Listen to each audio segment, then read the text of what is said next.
갑시다. 화부터 보겠습니다. 화 16페이지 볼게요. 화 16페이지. 화를 봅니다. 화.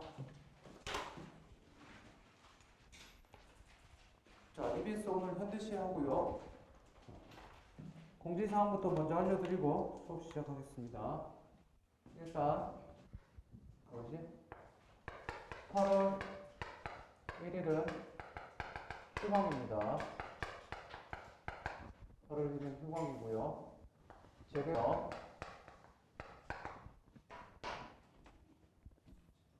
숙제 쓰세요.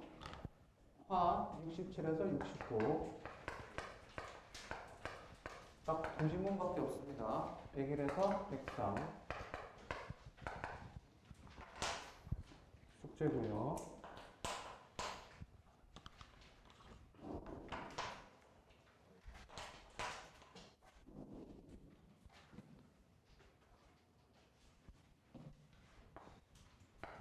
커리큘럼을 잠깐 얘기하면요. 앞으로 어떻게 될지 봅시다.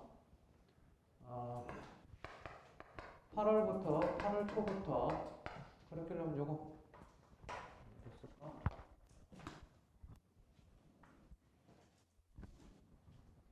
앞으로의 커리 수업 진도 과정이에요. 8월 초부터 9월 중순까지 9월 중순까지 문법 더하기 화학예술을 할 거예요. 화의 독서가 끝나서 화의 이제 곧 독서가 끝나고 여기서 더하기 고난도 독서를 할 겁니다.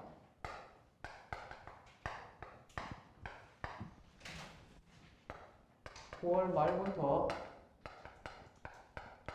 10월 말까지 저기 나와 있는 고난도 독서와 EBS 접촉 예형 문제, 예상 문제,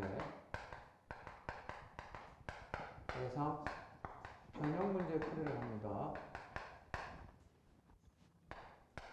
11월에는 수능 때까지 끝까지 실전 모의고사랑 더하기 EBS 예상 문제 할 거예요. 이렇게 가는 거니까 참고로만 좀 알아두시고요. 인나라 내년 1월에는요. 내년 1월부터 새로운 시스템으로 새로운 준비를 하잖아요. 그거는 니들은 알 필요 없어요. 몰라도 되고 그렇게 할 겁니다. 내년 1월부터 하겠는데 니들 중에 혹시나 대학을 갔어, 붙었어. 근데 토요일날 저녁에 심심해서 와서 듣겠다. 무료로 듣게 해주겠습니다. 단 해야 될 게 있습니다. 첫 번째 조금만 얘기해도 웃어줘야 돼요. 그리고 웃어줘야 되고, 두 번째 대답 열심히 해야 돼요. 그러니까 알바라고 생각하시면 돼요. 그거 무료로 듣는 대신 알겠니? 그러면 돼요. 근데 만약에 학교를 혹시나 붙었는데 조금 더 좋은 대학을 가려고 공부를 해야 된다. 그러면 돈 내고 들으시면 돼요. 알겠죠? 대신 이제 소위 말하는 재수강할 때는 약간의 어드밴티지. 아무튼 그건 나중이고 웬만하면 듣지 마세요. 내년에는 어떻게 대학 가면 됩니다. 이렇게 갈 거니까 좀 알아두시고, 내가 공부를 알려주는 이유는 앞으로 내가 공부를 어떻게 할 거고 나는 커리큘럼을 짜고 있어야지 제 수업이 어떻게 나갈 거고, 현범쌤 수업 듣거나 다른 데 외부 인강을 듣거나 뭘 하는 친구들은 자기 공부할 거랑 커리큘럼을 짜가지고 맞춰가지고 공부를 계획을 세우시면 돼요. 이렇게 나갈 거니까 특히 요거요. 제가 1월달부터, 올해 1월달부터 얘기했었는데, 요거요. 다음 주에 우리 8월 1일날 내내 우리 휴강하겠지만, 학원 안 나올 거라 했지만, 지난주에 얘기했듯이 8월 1일날 새벽에 4시에 일어나서 목욕 재개하고, 어디 간다? 가까운 교회 가서 새벽 기도 드리고, EBS 출제 예상 목록 1차 작업이 들어갑니다. 문학 작품이 지금 180작품 정도 있어요. EBS 현재 실렸는데, 첫 해에 참고로 483작품이었습니다. EBS 반영이 5번이 됐었을 때 483작품. 그 중에서 출제 예상으로 뽑은 작품이 185작품.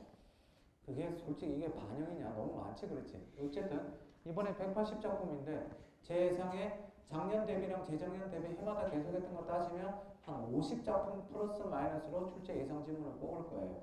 어쨌든 8월 1일 1차 작업 끝나고 8월 16일 날 2차 작업 끝납니다. 그때는 절에 갈 겁니다. 제가 알고 있는 신이란 신한테는 다 빌어보려고요. 그래서 마지막에는 분신사바를 불러야겠죠. 분신사바, 분신사바 오셨습니까? 이제 그거 하겠지. 그렇게 해서 찍을 거니까 요거 특히 잘 봐두셔야 돼요. 마지막에 할 때 아마 해야 될 겁니다. 다음 주에는 새로운 문법 교재가 올 겁니다. 다음 주 문법 교재 올 거니까. 그런데 우리 화에서 독서가 끝나요. 그래서 고난도 독서를 그 프린트로 하려고 생각했다가 니들이 프린트를 따로 나눠주면 책을 또 안 갖고 올 인간들이에요. 그래서 아예 문법 교재 뒤에다가 붙여버리려고요. 그래서 별책은 아니고 권말부록 해서 이렇게 맞출 테니까 그렇게 하시면 됩니다. 되셨습니까? 다음 주에 그럼 올 때는 뭐만 갖고 오시면 돼요? 교재 뭐만 갖고 오면 되니? 화만 갖고 오시면 됩니다. 알겠습니까? 자, 얘가 실이에요. 얘가 실이 뭐니? 열매겠죠, 열매. 우리 방학 때, 겨울 방학 때 근 했죠. 지금 화하고 있죠. 뿌리, 꽃, 열매. 됐다, 씨발. 관심이 없다. 봅시다. 지우고 하겠습니다. 페이지 16페이지 봅시다. 처음 듣는 노래도 한 소절을 들으면 다음 소절이 어떻게 이어질지 예측할 수 있다.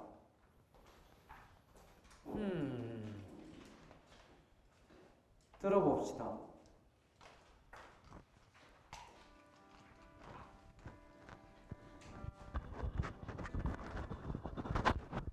너의 스나픔은 내가 감싸줄게. 자, 다음 소절 얘기해봐. 얘기해봐.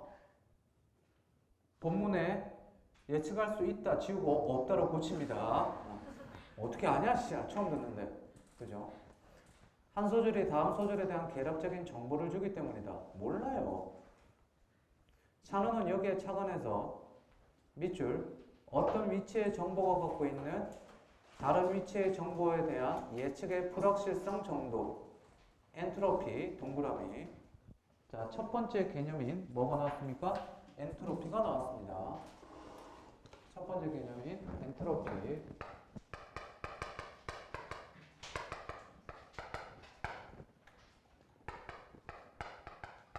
개념이 나오면 반드시 뭐 해두고 동그라미 쳐두고 밑줄을 쳐야죠.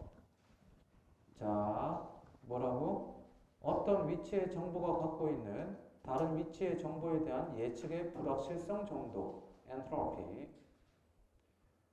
다른 학자들은 이 개념을 미술에 적용해 미적 정보 동그라미 미적 정보 개념을 만들었다. 이것은 미술 작품의 구성 요소, 예를 들어 자, 밑줄 모양이나 색이 인접한 모양이나 색에 대해 갖고 있는 정보의 불확실성 정도를 미적 정보. 자, 미적 정보는 뭐라고? 뭐의 정도? 정보의 불확실성 정도. 불확실성의 동그라미. 불확실성 정도래요. 불확실성. 즉, 계속 밑줄. 불확실성 정도가 높으면 미적 정보가 많고, 불확실성 정도가 낮으면 미적 정보는 적게 된다. 됐습니까? 자, 그러면 여기 봅시다. 방송을 듣는 애들이 있어서 조금 너 나와보라. 그대로 나와. 뒤 쳐다보지 마. 얼굴 나오면 안 되니까. 자, 얘 위에 옷 입고 있는 옷 색깔 뒤에 둘의 티셔츠 색깔을 보세요. 봤니? 여기 보세요. 미적 정보가 많아요, 적어요?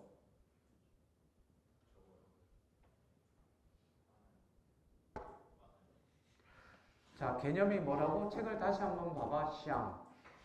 뭐라고? 정보의 뭐라고? 불확실성 정도예요. 모양이나 색이 인접한 색에 대한 불확실성 정도. 칠판 보세요. 저 보세요. 비슷해요? 안 비슷해요? 안 비슷하죠? 그대로 들어가. 앞에 쳐다보지 말고. 화면 보는 애들 놀래니까. 자, 너 잘 그리더라. 예, 제 프린트에 항상 제 캐리커처가 들어가잖아요. 거기다 이번에는 내 머리를 가운데 두고 은하계를 그렸어요.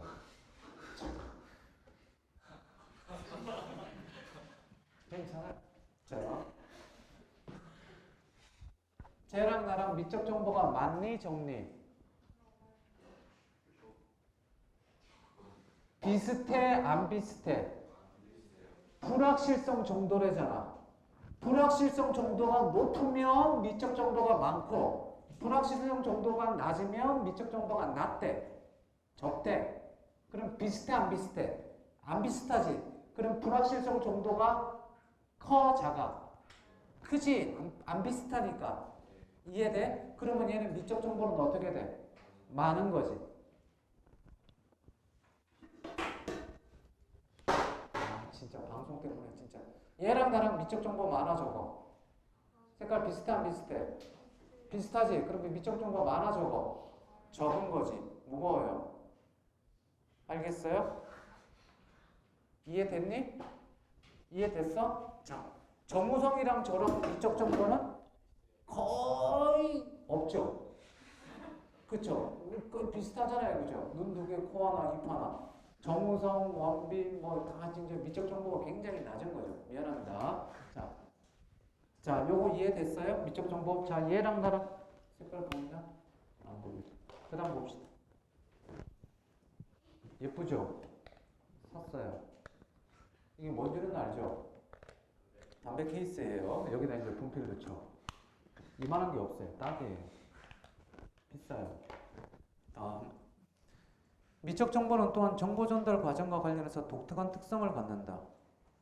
일단 그림을 통한 정보의 발신과 수신은 일반적인 정보 전달 과정과 달리 1번 산출이 외부로 쉽게 드러나지 않는다. 는 점과 2번 작품을 매개로 사람과 사람 간의 정보 전달이 이루어진다. 됐니? 자, 그림이야. 계속 읽어볼게요. 미술 작품은 만든 이의 어떤 내적 과정을 반영하며 작품을 매개로 사람과 사람 간의 정보 전달이 이루어져. 그러면 일반적인 정보 전달 과정에서는 정보가 수신자의 내적 상태에 영향을 미치고 결과가 외적 행동으로 나타나. 그렇지만 그림은 사고나 정서와 같은 내적 과정에만 영향을 줄 뿐 결과가 눈에 보이는 행동으로 나타나는 경우는 드물다. 저 남자는 옷을 이상하게 입고 있는 것 같은데? 왜 저렇게 옷을 입고 있지? 창밖에. 보세요. 지금 얘기했을 때 다 뒤를 쳐다보죠. 그죠? 일반적인 정보 전달은 니네 행동으로 나타납니다. 그런데 그림 봅시다. 자, 네덜란드 표현주의하고 화가, 대표적인 화가 1890년대 뭉크의 절규라는 작품이 있습니다. 그죠? 이 절규라는 작품을 그림을 보고 나서 니네가 무슨 행동을 하니? 딱 그거 보고 나서 나도 해야지 그리고 따라해? 아니잖아. 모나리자라는 그림이 있습니다. 레오나르도 다빈치 디카프리오는 비우고 레오나르도 다빈치의 그림을 봤어요. 모나리자를 보고 프랑스 루브르 박물관 가서 본 사람 손. 그쵸? 저도 봤습니다. 몇 명 있네요. 저도 2번이나 가서 봤는데 처음 갈 때는 혼자 가서 보고 두 번째 갈 때는 애기랑 세상에 우리 아들 15개월 된 녀석을 루브르 박물관을 갔다 왔어요. 기억을 못해요. 문제는 그죠? 스페인 막 다 갔다 온 이태리 베네치아 가서 그 곤돌라 그것도 타고 곤돌라 타고 깨벨라고 막 그 노래도 부르고 했는데 얘는 그냥 이제 막 걸음마를 떼기 시작해서 그 스페인 광장을 막 이렇게 걸어다니고 그런. 무튼 돌아가서 모나리자를 보고 나서 행동을 하니? 와, 눈썹 그려줘야지. 눈썹 문신해줍니까? 안 하잖아요. 뭉크의 절규를 보고 그거 보고 따라합니까? 안 하잖아요. 부원장님이 뭉크의 절규랑 똑같아요. 자, 다음 드물다. 세 번째 문단. 이와 같은 미적 정보는 구문적 정보, 정보일치도, 동형성 등의 개념으로도 설명할 수 있다. 뭐라고? 구문적 정보, 정보일치도,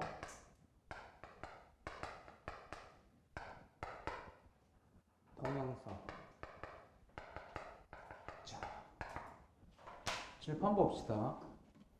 여기 지금 뭐가 나왔냐면 여러 가지 개념들이 나왔어요. 우리 개념이 나오면 비교 지문에서 개념 나오면 어떻게 보자고 그랬었죠? 5가지가 있습니다. 비교 지문, 비교 대조 지문이 나오면요. 봐야 될 거예요. 첫 번째, 각 개념의 특성파. 모르는 친구들은 써두세요. 각 개념의 특성파. 두 번째, 개념과 관계 파악이고요. 세 번째, 짤막하게 씁시다. 개념과 공통점, 차이점 찾고요.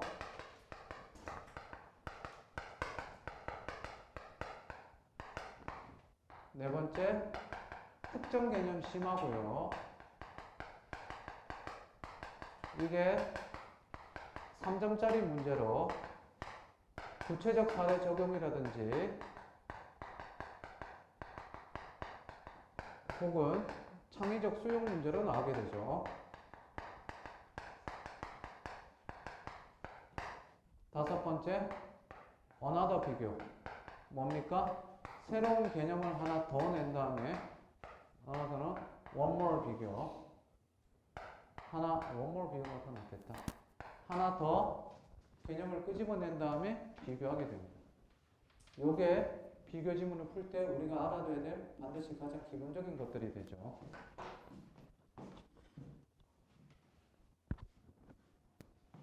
됐어요?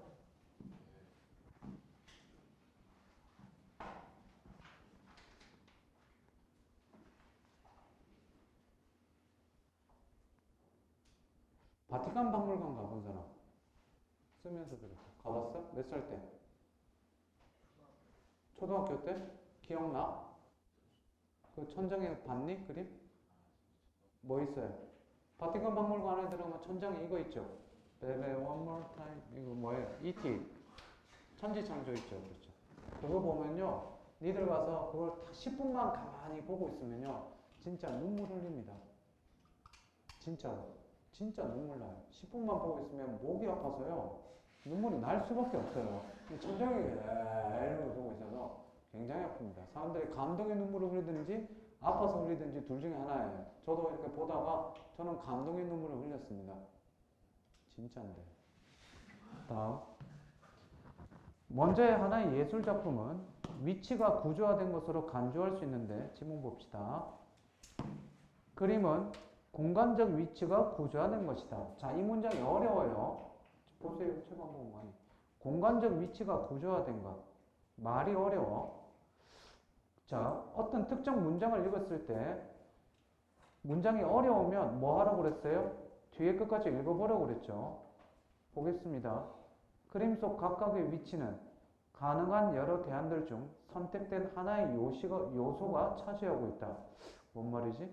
계속 보자. 예를 들어 한 위치에 칠해줄 수 있는 색은 무수히 많지만 그중 한 가지 색이 선택되어 칠해진다. 그렇지. 근데 그때 선택된 색은 밑줄 다른 위치에 선택될 색에 대한 각기 다른 정도의 예측력을 갖게 된다. 손톱 뜯지 말고 밑줄 치셔라. 무슨 말인지 볼게요. 예를 들어줍니다. 인상주의 화가인 빈센트 반 고흐의 그림에서 노란색은 노란색과 유사한 색이 인접해 있으리라는 가능성을 강하게 암시한다. 그러나 마티스의 그림에서는 노란색 옆에 무슨 색이 놓일지 예측하기 어렵다. 이렇게 밑줄 칩니다.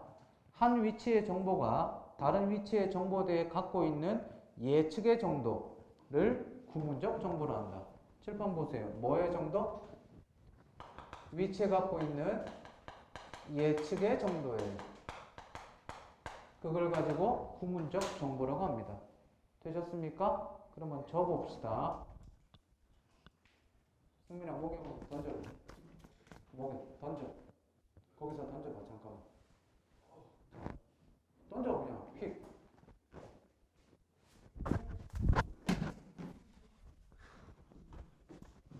얘랑 나랑 파란색이죠? 얘랑 나랑 구문적 정보는 많아요, 적어요? 지금 읽었잖아. 파란색이 인접한색에 대한 예측의 정도라니까. 고흐는 노란색 옆에 노란색이 올 확률이 높대. 마티스는 모른대. 저 보세요. 이 파란색이랑 선생님 위에 티셔츠 색깔이랑 보시고 이거 구문적 정보는 많아요, 적어요? 많죠. 개념을 봤으면 이해를 해야 되죠. 그럼 미적 정보는요? 둘의 미적 정보는 많아요, 적어요? 적죠. 됐습니까? 그럼 여기서 우리는 알 수 있죠. 각 개념의 특성 파악을 했으면요. 두 번째 뭐 봐라? 관계 파악해라. 그러면 얘 둘의 관계는 무슨 관계예요? 얘 둘은 무슨 관계예요? 비례예요? 반비례예요? 반비례가 되죠. 됐나요? 다음. 우리는 또 그 다음 문단 구문적 정보가 충분할 때 정보 일치도가 높다. 얘가 뭐 할 때? 충분할 때, 높을 때 정보 일치도도 높대요. 그러면 이 둘의 관계는 어떻게 됩니까? 무슨 관계? 비례 관계가 되겠죠. 마지막 문단. 한편 정보의 동용성은 정보 일치도의 특수한 사례이다. 앞에 두 개념이 정보의 양적 측면과 연관된다면 얘들은 정보의 양적 측면 연관이 된다면 동용성은 무슨 측면과 관련됐다? 구조적 측면이 돼. 그래서 얘들 역시도 뭐가 되니? 무슨 관계? 비례 관계가 되는 거야. 이게 이 글의 제시문 요약 관계입니다. 가장 핵심되는 거죠. 요 정도는 좀 머릿속에, 자, 이렇게 정리해주는 이유는 머릿속에 뭐 되기 위해서? 저장되기 위해서. 머릿속에 이 정도는 남아야 되는 거를 얘기하려고 하는 거죠. 됐니? 써두시고요. 얼른 정리하세요. 다른 거 제가 써둘 거.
이 25번 문제 써놔야 될 내용입니다. 25번.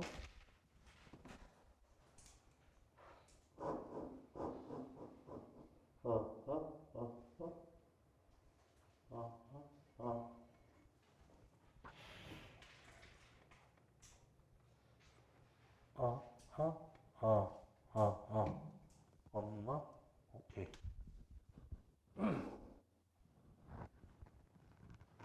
내용의 심화 발전 문제는 내용의 심화 발전 불가능한 것, 적절하지 않은 것 찾는 거죠. 첫 번째, 제시문에 이미 상세히 언급된 거. 두 번째, 제시문에 아예 없는 거. 그래서 논점 일탈. 얘들은 심화 발전하면 안 되겠죠. 오케이? 야. 봅시다. 그러면 25번은요. 1번. 지문 볼까요? 미술을 제외한 다른 분야에서 한번 찾아보자. 괜찮네. 음악에서도 한번 해보자. 본문의 내용과 벗어나지 않았지. 2번. 엔트로피 개념의 근원을 찾아보고 어떻게 해서 미술 감성에 적용된 과정을 한번 보자. 괜찮네. 3번 공간 말고 시간으로 한번 보자. 괜찮고. 피카소 그림? 오케이. 괜찮죠. 답은 5번입니다. 왜 5번이냐면 자, 잘 보세요. 고흐의 그림과 마티스의 그림을 감상하며 누구의 그림이 더 높은 정보 일치도를 가지고 있는지 상고해보자. 자, 물어봅시다. 마티스랑 고흐 중에서 정보 일치도가 더 높은 사람은 누구니? 정보 일치도가 높은 사람 본문에 나와 있잖아요. 누구예요? 아까 읽었잖아. 고흐가 더 높지. 왜? 노란색 옆에 인접한 노란색으로 확률이 높다고 얘기하고 있죠. 그러면 25번의 답이 5번이 되는 이유는 제시문에 이미 상세히 언급되어 있기 때문이죠. 그래서 5번이 답이 됩니다. 됐습니까? 자, 정리됐죠? 26번 A와 B를 기준으로 보기에 가하나의 포스터를 비교 감상한 내용으로 적절한 것. 자, 가 그림 보세요. 가 그림 비슷해요? 안 비슷해요? 비슷하죠? 나 그림은 안 비슷하죠? 그러니까 가 그림은 비슷하니까 미적 정보 많니 적니? 적겠죠? 구무적 정보는 많고, 나는 안 비슷하니까 미적 정보가 많고 구무적 정보는 적겠죠? 정답 1번이 됩니다. 됐습니까? 어잉 어잉? 되셨니? 잠깐 쉬었다 하겠습니다. 자, 18, 19페이지에 문제를 가지고 칠판에다가 변형 문제를 쓸 테니까요. 29번 문제입니다. 29번 문제. 29번 문제 변형 문제를 칠판에 쓸 테니까 보고 씁시다.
쓰세요.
쓰고 있습니까?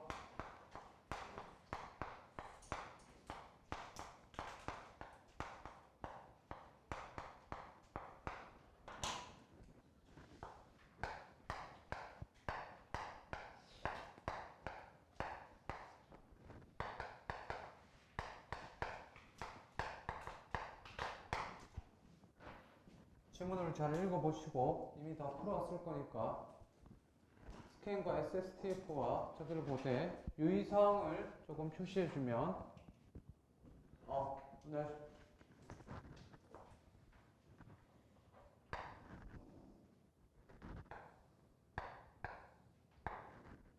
얘는 내림차순이고 얘는 오름차순이라는 거. 그 다음 끝 헤더 번호를 물어보는데 끝 트랙은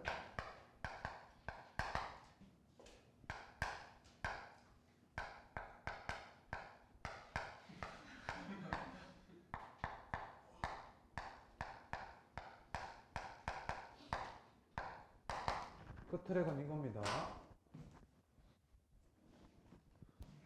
이거 쓰니 이거 뭐겠니? 아는 사람? 끝 트랙은 상관이 없죠. 그거를 알면 이 지문을 제대로 이해한 거예요. 자, 시간 드릴 테니까 써보세요. 방송 보는 친구들도 써봅시다. 잠시 멈춰줄게요. 지문의 룩이랑 스캔만 설명할게요. 이게 핵심이에요. 마지막 문단 봅시다. 이러한 SSTF의 스케줄링 단점을 개선한 방식이 스캔 스케줄링. 스캔 스케줄링은 헤드가 디스크의 양 끝을 오가면서 양 끝을 왔다 갔다 하는데 이동 경로에 포함된 모든 대기 큐에 있는 트랙을 요청을 처리한다. 예를 들어주잖아. 위의 예에서 헤드가 현재의 위치에서 트랙 0번 방향으로 왼쪽으로 이동해. 그러면 54, 35, 15, 0, 0의 동그라미 별표. 다시 위로 쭉 다시 오른쪽으로 0 찍고 돌아가면서 66, 99, 123 이렇게 다 해봤더니 177이야. 그러면 이 방법을 쓰면 현재 헤드 위치에서 멀리 떨어진 트랙이라도 최소한 다음 이동 경로에는 포함되므로 처리가 지나치게 늦은 걸 막아. 스캔 스케줄링을 개선한 룩 스케줄링은 현재의 위치로부터 이동 방향에 따라 대기 큐에 있는 트랙의 최소값과 최대값 사이에서만 밑줄 최소값과 최대값 사이에서만 헤드가 이동. 그래서 스캔 스케줄링에서 불필요하게 양 끝까지 헤드가 이동하는 데 걸리는 시간을 없애 탐색 시간을 더욱 줄인다. 칠판 봅니다. 자, 잘 보세요. 여기 있어요. 쉽게 갑시다. 얘가 100번입니다. 현재 헤드가 여기 있어요. 됐니?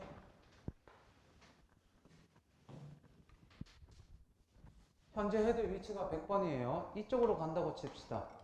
25씩 끊어봅시다. 75, 50, 25, 0이고 여기가 199고요. 125, 150, 175까지라고 칩시다. 됐니? 자, 얘가 이제 이쪽으로 왼쪽으로 가는 거예요. 그러면 스캔은요. 왼쪽으로 가면서 스캔 쭉까지 쭉 가면서 있는 거 다 처리하는 거예요. 그러면 가면서 몇 처리하겠니? 대답하세요. 몇 처리해요? 75, 그 다음 50, 그 다음 25 처리하고 어디 찍어? 0을 찍죠. 0을 찍는 게 스캔이에요.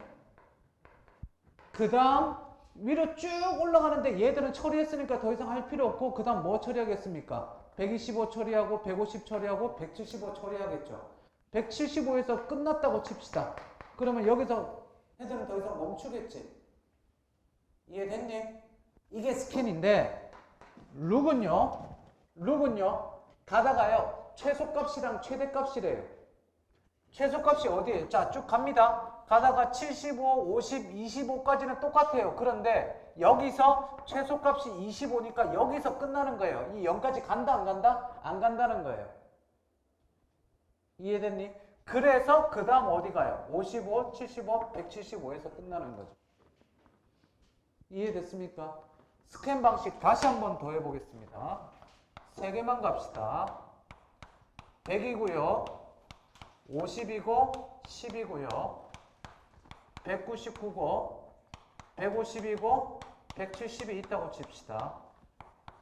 헤드 현재 여기 있습니다. 헤드 여기 있어요. 보세요. 1로 간다고 칩시다. 스캔이 처리하는 거 얘기 다 해봅시다. 갑시다. 숫자 얘기하세요. 뭐예요? 150, 170, 그 다음 199 찍어요, 안 찍어요? 스캔은 찍어요, 안 찍어요? 스캔은 찍어요, 안 찍어요? 스캔은 무조건 끝까지 간다니까. 헤드 끝까지. 트랙 끝까지 간다니까. 찍고 돌아오면서 50, 10이에요. 근데 룩은 어디까지만 가겠네? 150 찍고 170 찍고 199 가 안 가? 안 가고 여기서 찍고 최대값과 최소값만 왔다 갔다 한다는 겁니다. 되더래요? 어잉 어잉. 됐어 안 됐어? 대기큐에 150, 50, 100이에요. 자, 이 변형 문제는요.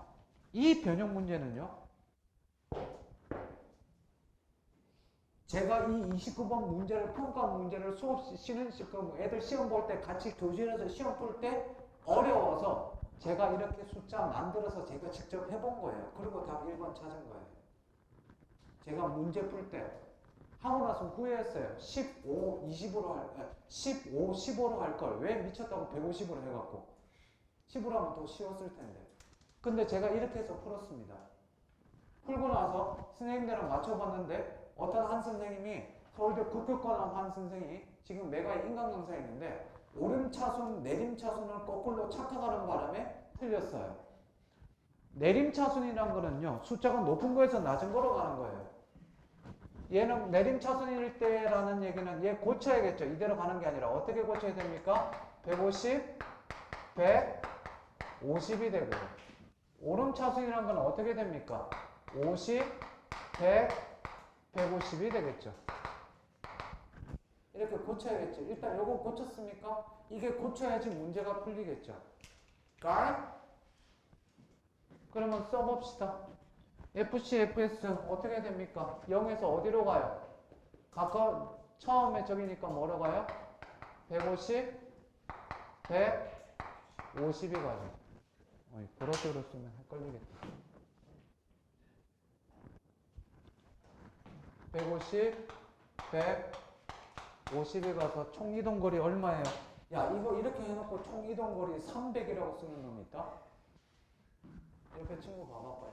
300, 자수. 이거 다, 왜 150에 FC, FS? 그러니까, 뭐가 됩니까? 이동거리는 250이죠. 맞아요? 맞아, 틀려. 얘는 어떻게 되니? 0에서 50, 100, 150으로 가겠죠. 스캔도 똑같이 이렇게 되고 룩 방식도 똑같이 왜 이래? 이렇게 되겠죠.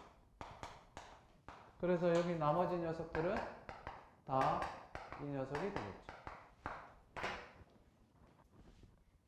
얘들은 어때요? 냈다 똑같죠? 왜 냈다 똑같아요?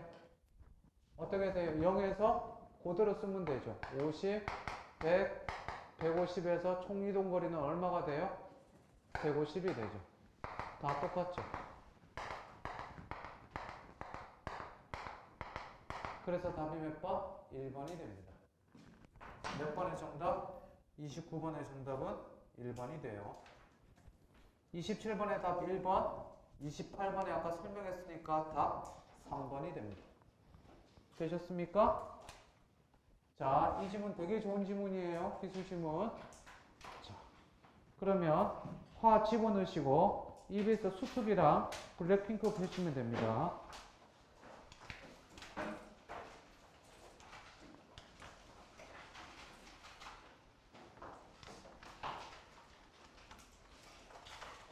자, 수특은 91쪽을 피시고요. 블랙핑크는 74쪽을 펴두세요. 수특은 91쪽, 블랙핑크는 74쪽을 핍니다. 둘 다 꺼내시고요. 정리하세요. 제자 중에 이맘때 15년 제자인데 강남 청소를 있었을 때 있던 제자인데 여학생인데 5월달에 원형 탈모가 와서 머리에 20%가 빠져서 머리에 20%가 빠져갖고 저거 하러 가요. 부분 가발하러 가야 된다고 잠깐 외출 좀 시켜달라고 그러더니 한 30분을 울었어요. 원형 탈모라고 스트레스를 공부에 대한 스트레스가 너무 심해갖고 원형 탈모라고 막 그랬는데 너는 원형 탈모지 나는 원래 탈모야 막 그렇게 얘기를 해도 그렇게 막 했는데도 이렇게 뭐라고 할까 잘 안 웃더라고. 여기다 한번 꽂아볼까? 똑똑한데? 오케이 좀 낫겠다. 그래서 소리가 녹음이 잘 되죠? 그래서 갔다 왔어. 갔다 오고 났는데 정말 열심히 해. 진짜 엄청 대땅 열심히 하는데 내가 진짜 이번 성적이 좀 안 좋아. 어느 정도 안 좋았냐면 올 5등급 가까이 돼. 근데 그 정도면 성적이면 강남 청소를 못 들어오는데 어떻게 들어왔니 그랬더니 아빠 친구가 강남 그 청소학원 총원장님이야. 아빠 친구래. 역시 학원은 빼기죠. 그렇죠. 그래서 들어와서 이제 공부하는데 너무 착해. 강남 청소리 지금도 여기 있는데 여기 강남역이에요. 서울에 가면 강남역이라는 데가 있어요. 서울에 가면 여기 강남역이에요. 강남역이고 지하철이 있고 녹색 지하철 2호선이 다니는데요. 건물이 세상에 20층 넘는 건물도 되게 많아요. 30층 넘는 건물도 많고 여기 이쪽에서는 찾아보기 힘들죠. 그지? 그만해야지. 여기 이제 강남 청솔이 있는데 여기 이제 교보타워가 있고 이쪽이 이제 여기 역삼역이 있고 여기 이제 교대역이 있는데 여기 이제 지능 아파트라고 있어요. 여기서 여기까지 걸어서 한 10분 15분이면 와요. 아무튼 아침에 제일 먼저 와서 혼자 예배드리고 기도하고 그리고 공부하고 반장도 하고 너무 착해. 진짜 열심히 해. 성적이 안 올라. 6평 받아 5, 6등급 7월달 됐는데도 5, 6등급 이런 거지. 한국은 서울은 한국의 수도입니다. 이렇게 있으면 정말 열심히 하는데 입니다에만 동그라미 치는 케이스예요. 무슨 말인지 알지? 그러니까 공부할 줄을 잘 모르는 거야. 머리가 나쁘다기보다도 공부한 방법을 잘 모르고 입니다에만 디립다 입니다만 외우는 거야. 시험 문제 나오는구나. 그래 그렇게 하다가 언제지? 8월달쯤 한번 찾아왔는데 울면서 찾아왔는데 집에 조퇴해야겠대. 왜 그랬더니 머리가 거의 70% 가까이 다 빠졌대. 아니 지금 괜찮은데 그랬더니 전부 다 가발이래. 그래서 완전 가발 하러 가야 된다고. 그래 우는데 같이 울 뻔했어. 그지? 왜?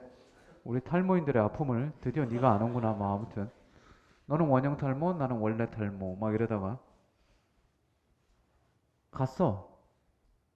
진짜 열심히 했는데 반전 하나는 그때가 입학사정관제 거의 초창기 때고 수시 모집이 거의 별로 없던 때 좀 초창기 때예요. 그래갖고 반장으로 쓸 수 있는 전형이 있었어.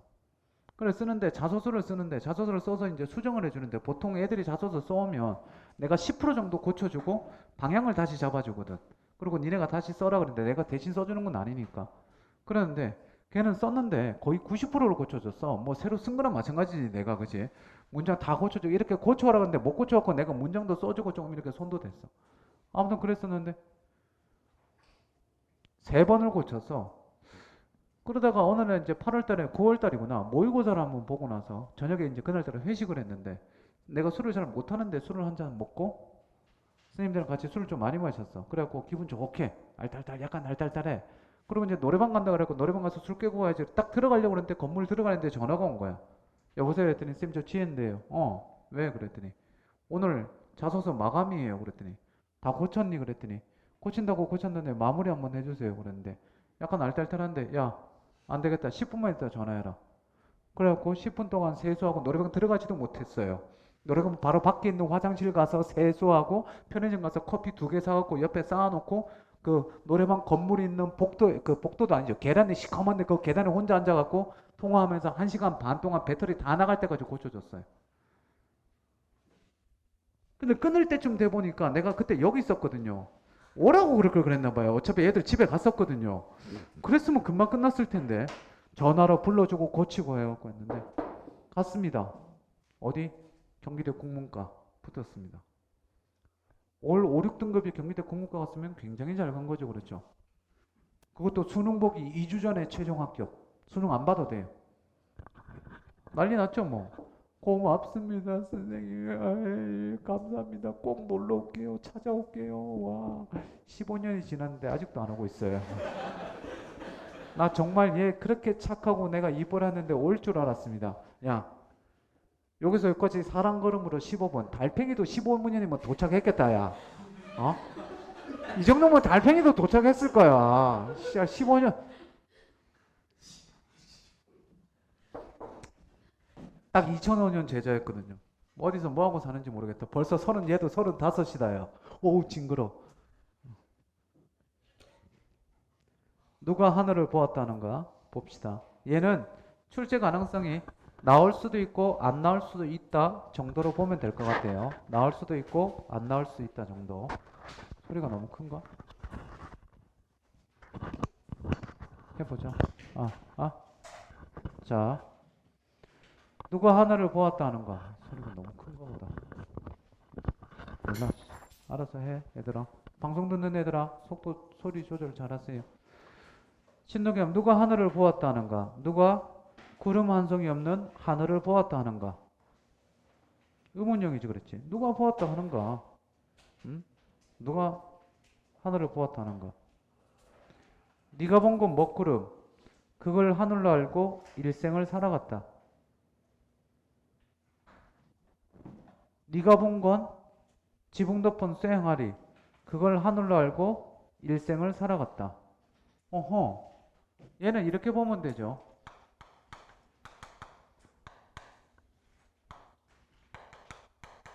여기 하늘이 있는데 여기 앞에 있는 게 이게 뭐가 된다면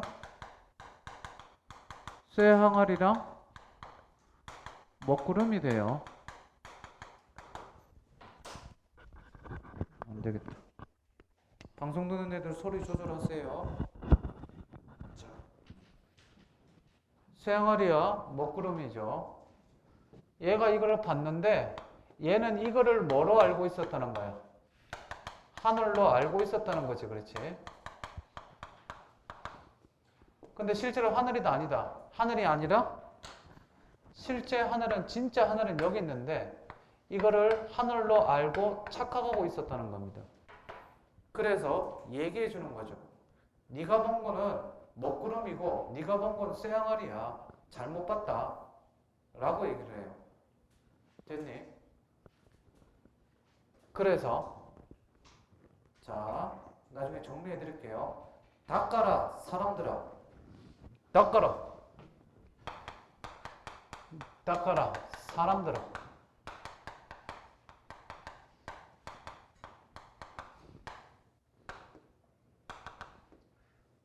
명령형에다가 굉장히 단호한 어조가 되죠. 닦아라, 사람들아. 사람들이니까 뭐니? 청자인데 보면 알겠지만 청자의 대사가 있습니까 없습니까? 사람들의 대사가 없죠. 그러니까 이건 뭐가 돼요? 대화체가 되는 거죠. 대화체가 되죠. 이건 몇 번이나 써줬는데 아직도 대화체 틀리는 놈들이 있습니다.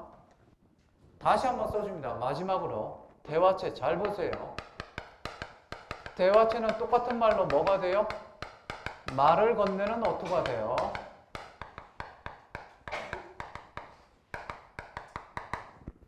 얘는 어떻게 찾느냐? 1번 청자는 있어. 청자가 있어. 그렇지만 but 청자의 대사는 없어. 청자가 아무 말도 안 해. 됐니? 그게 첫 번째 대화체야. 두 번째, 청자가 없다 하더라도, 아니 여기다 쓰지 말고, 이거부터. 참고로 청자가 있고 청자의 대사도 있으면 청자의 대사도 있어. 그러면 이거는 대화체가 아니라 그냥 대화가 되는 거예요. 실제 대화가 되죠.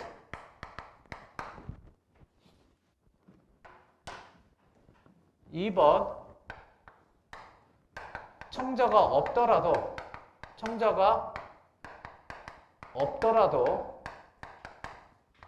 2번 3번 뭐를 잘 봐야 되느냐? 종결어미를 잘 봐야 돼. 종결어미 중에서 명령형이나 청류형이 나오면 대화체가 되고 상대 높임법을 역시 청자가 없다 하더라도 상대 높임법 아시죠? 듣는 이를 높이는 거 이게 나오면 대화체가 됩니다. 세 가지 꼭 기억해 두세요. 아직도 모르는 친구들이 있어서 헷갈리는 친구들이 있어서 썼습니다.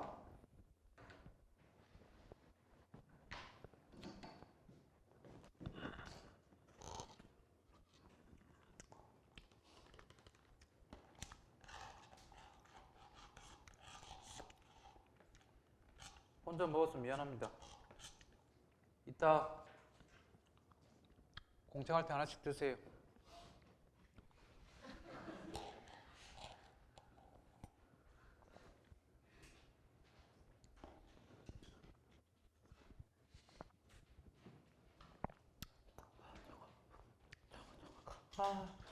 이 시려.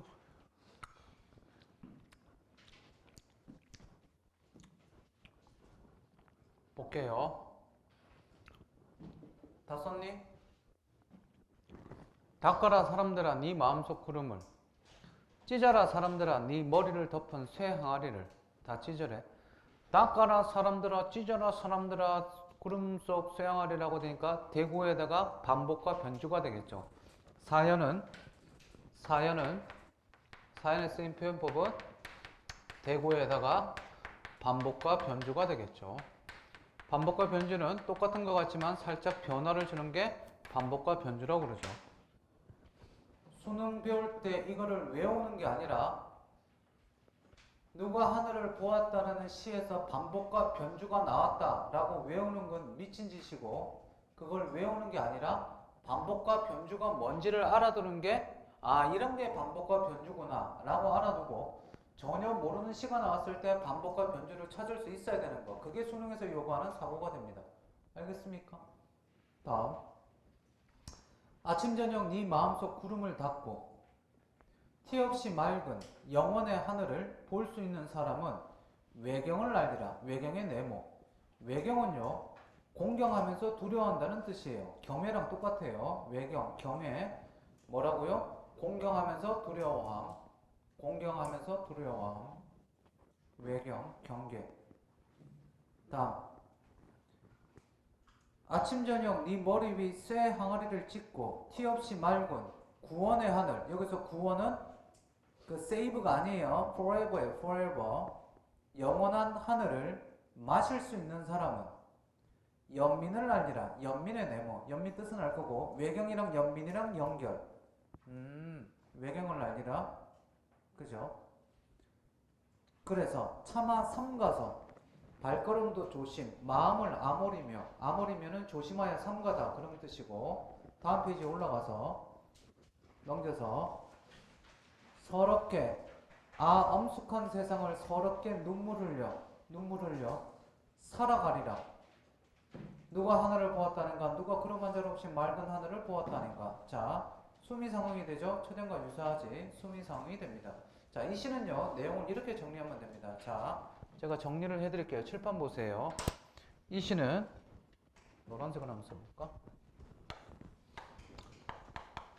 구름과 쇠 항아리가 있어요. 이 구름과 쇠 항아리는 뭐가 됩니까? 소위 말하는 마이너스, 부정적 현실이 되죠. 그런데 이거를 뭐 하라고 그래요? 얘를 찢어라, 닦아라 사람들아, 왜 이래? 닦아라 사람들아 라고 얘기를 하고 찢어라 사람들아 라고 얘기합니다. 그러면 뭐를 볼 수 있다고 얘기를 해요? 거기 나와 있잖아. 뭐를 볼 수 있다? 하늘을 볼 수 있다 얘기하고, 이 하늘에 대해서 뭐와 외경과 연민을 하늘의 이것들을 느낄 수 있다라고 얘기를 하죠. 되셨어요? 요게 가장 핵심이 되는 데죠. 그래서 얘는 뭐가 됩니까? 얘가 부정적 현실이라면 얘는 뭐가 됩니까? 소위 말하는 긍정적 미래가 되겠죠.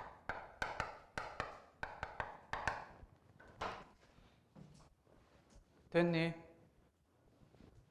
그래서 얘는요, 대조적 의미의 대조적 이미지의 시효가 나오는데 그게 바로 구름과 새항아리가 되죠. 대조적 이미지의 시효. 그러면 이 구름과 새항아리는 바로 뭐가 됩니까? 부정적 현실도 되지만 뭐가 돼요? 진실 혹은 자 써보세요. 진실 or 현실을 직시하지 못하게 하는 대상이 되죠.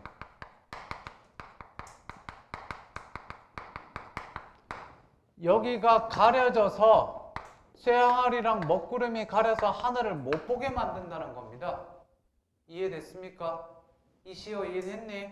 그죠? 그러면 당연히 하늘은 뭐가 돼요? 하늘은 아까 얘기했던 대로 외경을 알고 연민을 알게 되는 그런 게 되죠. 현실 혹은 진실이 되겠죠. 이렇게 접근하시면 편합니다.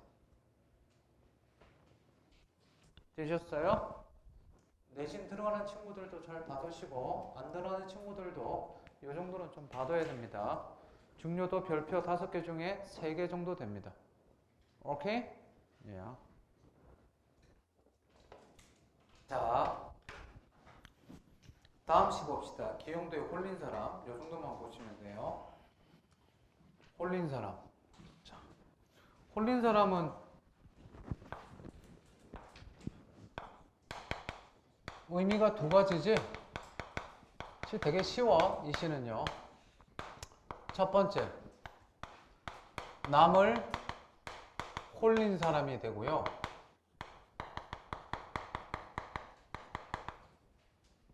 두 번째, 남에게 홀린 사람이 되죠.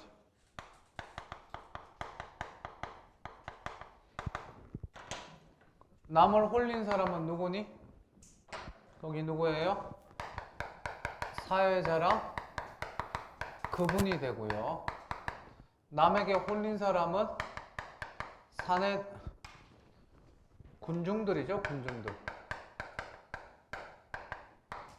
군중들에는 사내들과 여인들이 있죠. 이 군중들과 사내들은 뭡니까? 그냥 아무것도 묻지도 않고 따지지도 않고 그냥 뭐예요? 사회자의 선동에 미리 좀 써놓고 봅시다. 선동에 현혹된 오매한 군중들이 되죠.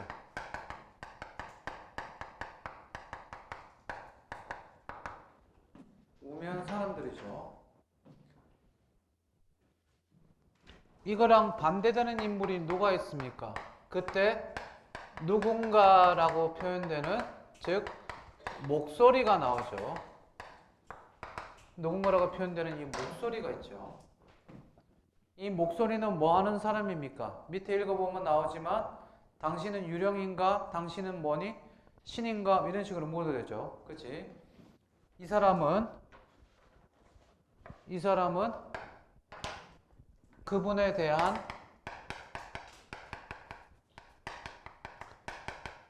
비판적 의문을 제기하죠.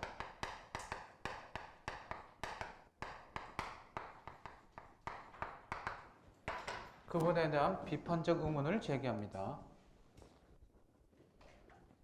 샤샤샤샤샤.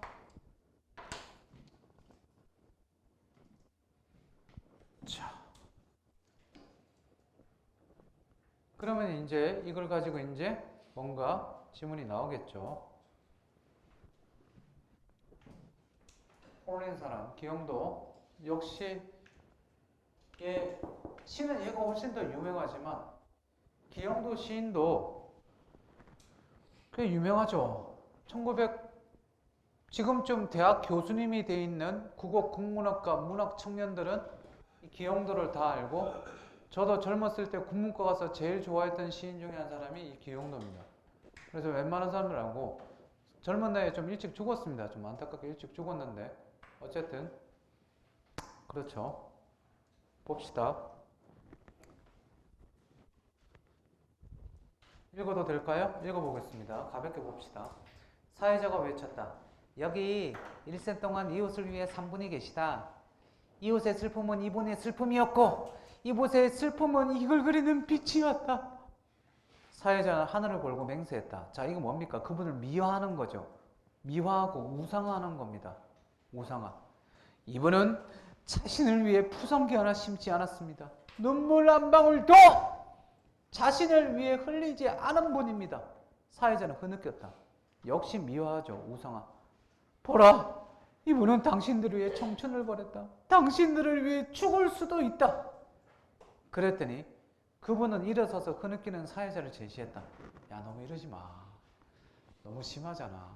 야, 에이, 괜찮아. 아이, 내가 뭘 한 게 뭐 있다고. 이거죠. 위선적인 태도죠. 위선적인 모습. 딱 느껴지지?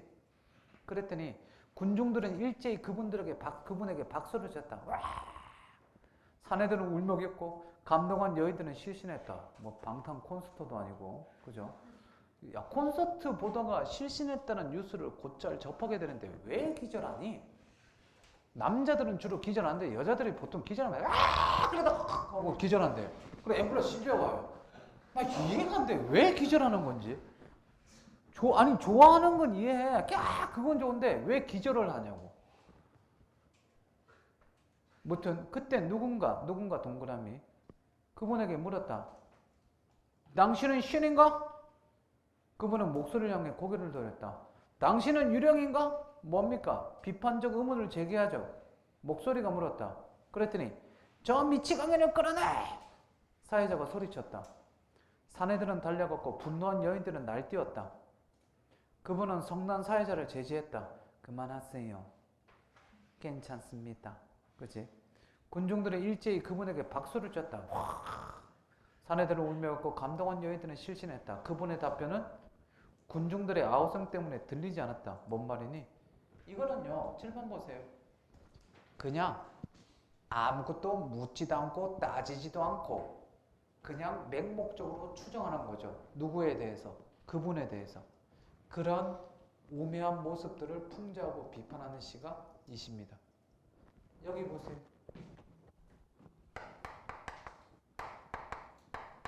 조금 어려운 단어 하나 좀 알아둡니다. 교조주의. 교조주의가 뭐냐면 아까 제가 전에 좀 전에 얘기했던 대로 그냥 합리적인 근거나 이성적인 판단을 근거로 바탕으로 하는 게 아니라 말 그대로 아무것도 묻지도 않고 따지지 않고 맹목적으로 추정하는 것을 가지고 교조주의라고 합니다. 알겠습니까? 이런 단어를 좀 알아두고 있다가 어디 가서 살면서 얘기하다가 막 사람들이 막 열광 미친 거 보면 저 너무 교조주의적인 모습을 보이는데 그러면 그게 무슨 말이야 그러면 아 교조주의는 이런 거야 한마디 툭 해주면 졸라 세 보입니다. 알겠어요? 오늘 수업의 첫 번째 핵심이 됩니다. 교조주의. 자, 요 정도만 보시면 됩니다. 블랙핑크 74쪽 잠깐 보세요.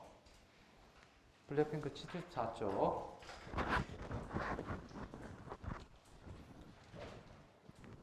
정서및 태도 74쪽입니다. 정서및 태도 우매한 군중에 대한 풍자 비판. 그 다음 밑줄 정당한 비판을 용인하지 않는 현실에 대한 풍자 비판. 둘 다 비판하는 거. 현실과 우매한 군중 둘 다 비판하는 거. 묶어두고 별표 쳐두시고요. 홀린 사람의 의미 아까 칠판에 써 있습니다. 남에게 홀린 사람이자 남을 홀린 사람 둘 다 되고요. 다음 인물들 사회자 권력자를 숭배하며 군중들을 선동하는 인물 밑줄. 이분, 그분 뭐 있죠? 숭배의 대상이고 군중들, 맹목적 추종자들 누군가 이성적 판단 능력을 지닌 비판자. 오케이? 다음 표현에 좀 우화적, 우의적 있는 거 알아두시고 쭉 내려가서 맨 마지막 밑줄 칩니다. 권력자의 기만과 이에 현혹된 우매한 군중에 대한 풍자 비판. 요 정도 보시면 될 것 같습니다. 됐습니까? 문제 2번 봅시다. 2번에 보시면 93쪽 문제 2번에 1번 선지 잠깐 보겠습니다. 93쪽 문제 2번에 1번 선지 보시면요. 사람들에게 아침 저녁으로 특정 행동을 반복하도록 촉구하는 것은 구속받는 상황을 민중 스스로 인식하고 이에서 벗어나고자 지속적으로 노력함을 역설하는 것인 것. 역설의 동그라미. 역설의 동그라미. 칠판점 보겠습니다. 뭐뭐를 역설하고 있군이라고 되어 있는데 이 역설이라는 단어는 동음이어인데 두 가지가 있죠. 역설은 뭐가 있습니까? 한자로 쓰고 영어로도 써줄게요. 이 역설이 있고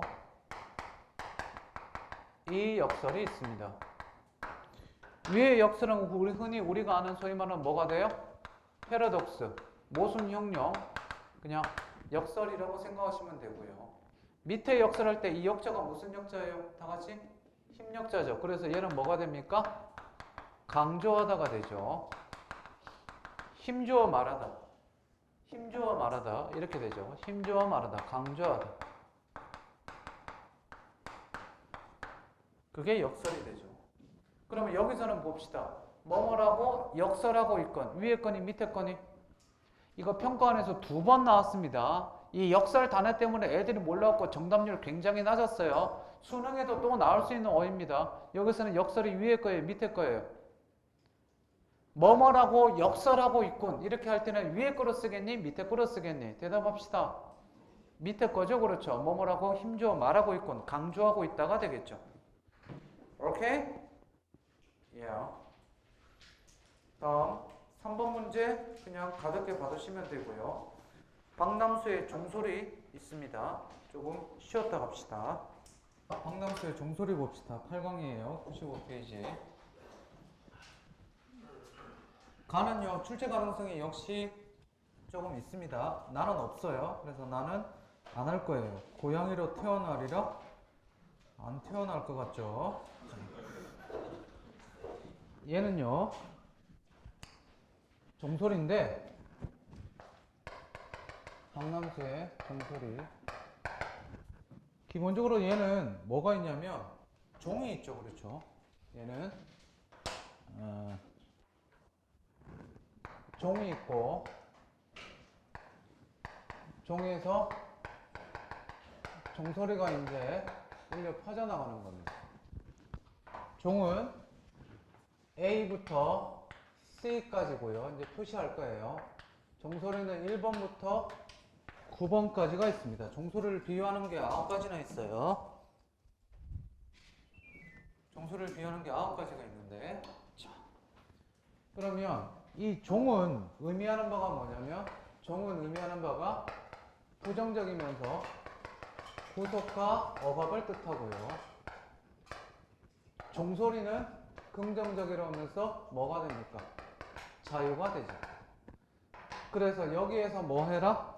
여기에서 벗어나는 거. 이쪽에서 이렇게 뭐 벗어납니다. 구속과 억압에서 벗어나서 자유를 향해서 나간다. 이렇게 보시면 됩니다. 이게 이 박남수 종소리의 핵심이 돼요.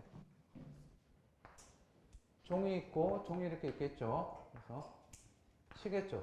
이렇게 매달려 있으면 이렇게 하는 거. 치겠죠. 땡하고 치는 거죠. 석구라 경주 불국사에 가면 뭐가 있습니까? 다바탑 석가탑에 있는데 거기에 뭐가 있어요? 저 뭐니?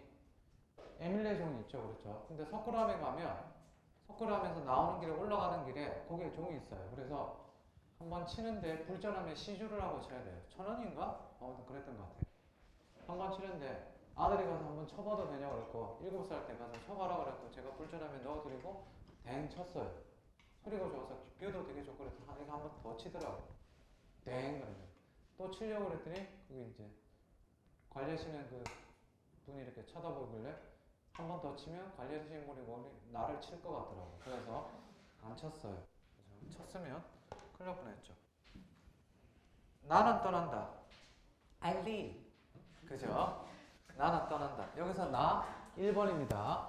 나가 1번이에요. 나 1번. 바로 하시고 1번. 나 1번.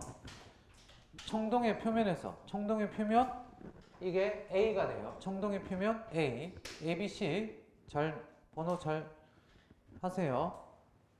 나는 떠난다에 나는 청동이죠. 나를 가지고 떠난다고 얘기하니까 종소리를 의인화했죠. 청동의 표면에서 청동의 표면 그지? A죠. 일제히 날아가는 진폭의 새가 돼요. 진폭의 새 2번. 광막한 하나의 울음이 돼요. 울음 3번. 하나의 소리가 돼요. 소리 4번. 떠나간대. 새가 되어 울음이 되고 소리가 돼요. 인종은 끝이 나는가? 끝이 나는가? 인종. 참고 복종하는 그런 상황은 끝이 나는가? 청동의 벽에 얘 B. 역사를 가두어 놓은 C. 치력의 감방에서. 자, B는 청동의 벽이고 C가 치력의 감방입니다. 그러니까 이걸 가지고 여기 표면을 가지고 여기를 가지고 이 안을 가지고 치력의 감방이라고 표현하고 있죠. 이 치력의 감방 속에서 내가 이제 나 소위 말하는 종소리가 이렇게 새처럼 이렇게 퍼져 나간다 라고 얘기를 한 거죠. 그렇지? 그래서 자유와 구속으로 자유를 향해서 날아가는 게 되죠.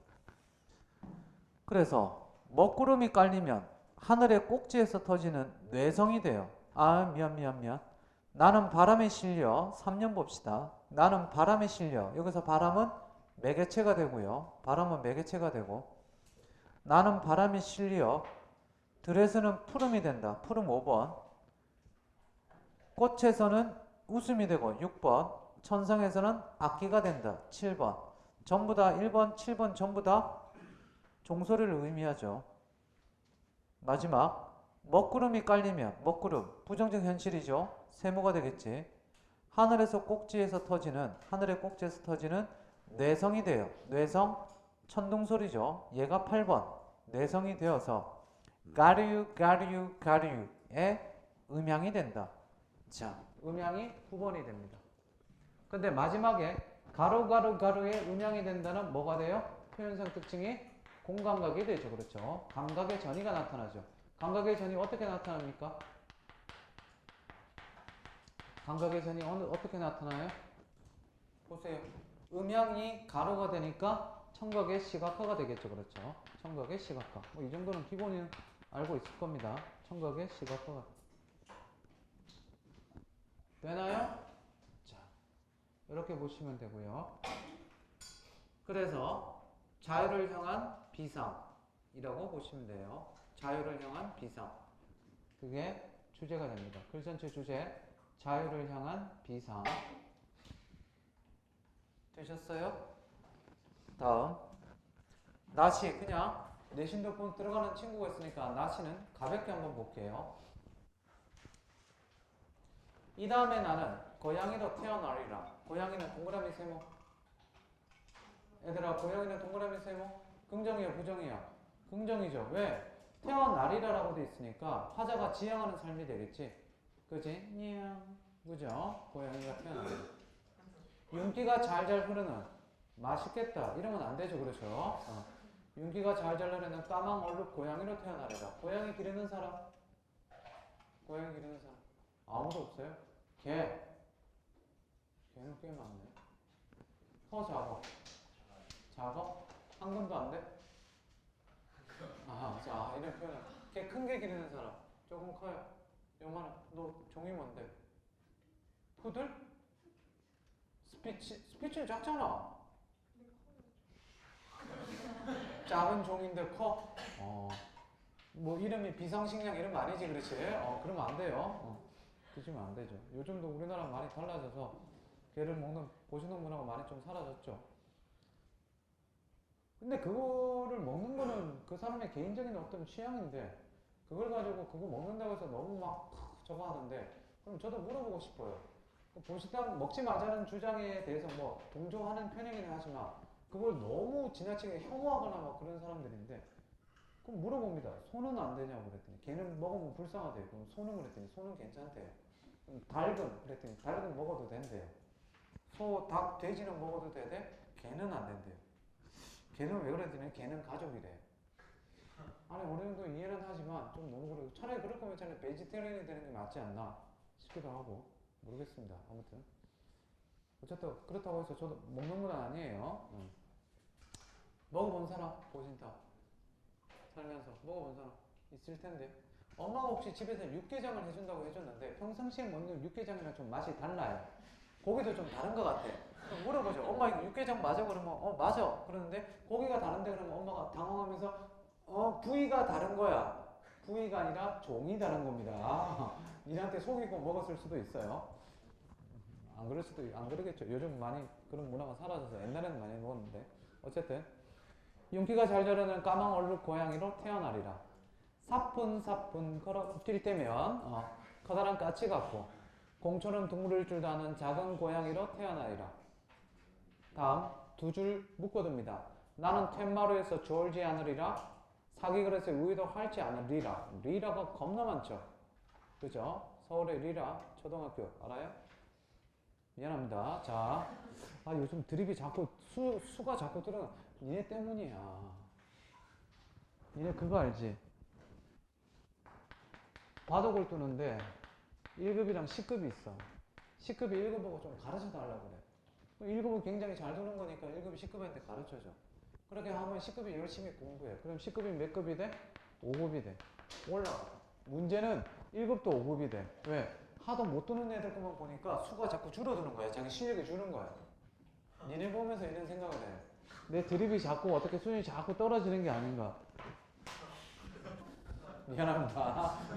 말도 안 되죠. 다음. 나는 퇴마리에서 졸지 않으리라. 사기 그릇에 우유도 할지 아니라. 이거는 일반적인 고양이 행태하는 다른 삶을 가지고 싶다. 다른 삶을 살아보고 싶다. 이런 거죠. 그렇죠. 그러니까 수동적이고 현실에 안주하는 것처럼 그렇게 보이는 일반적인 고양이의 행태와는 다르게 한번 살아보겠다. 그거죠.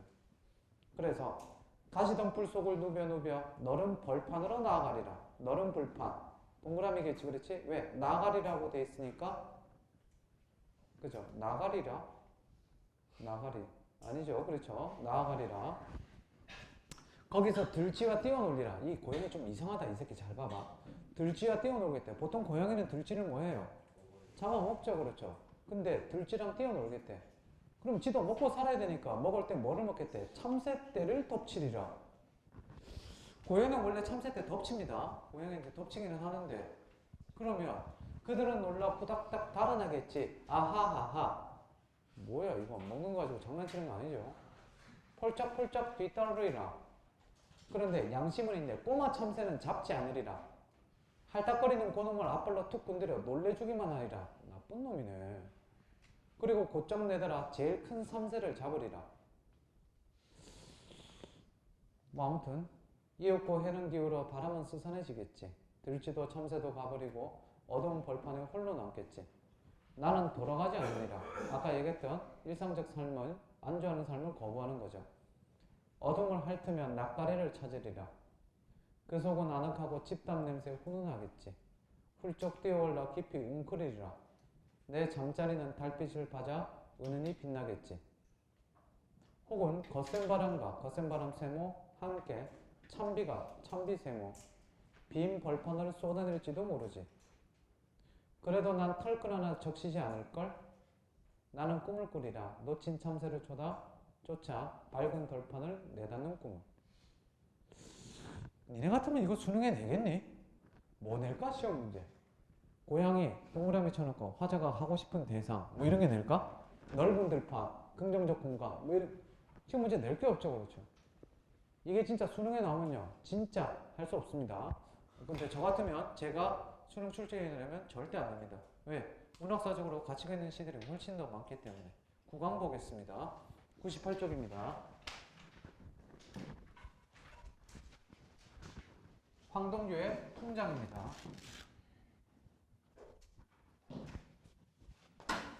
풍장은 뭐예요? 뭐를 풍장이라고 그러니? 저기 서해안의 섬에서 풍장 있고 조장 알죠? 조장. 조장이 뭐예요? 그치? 들어본 적 있니 없니? 조장이 뭐냐면 마야 그쪽에서 그쪽 마야 문명이나 그쪽에서도 많이 일어나는데 어디 갔다 오냐면 산에 독수리 드는 데 있죠. 가끔가다 전에물에 한번 얘기했는데 니네 이거 대머리 독수리라고 얘기를 하는데 이거 잘못된 거예요. 왜 잘못된 거냐? 잠깐만. 자, 하나만 얘기할게요. 야!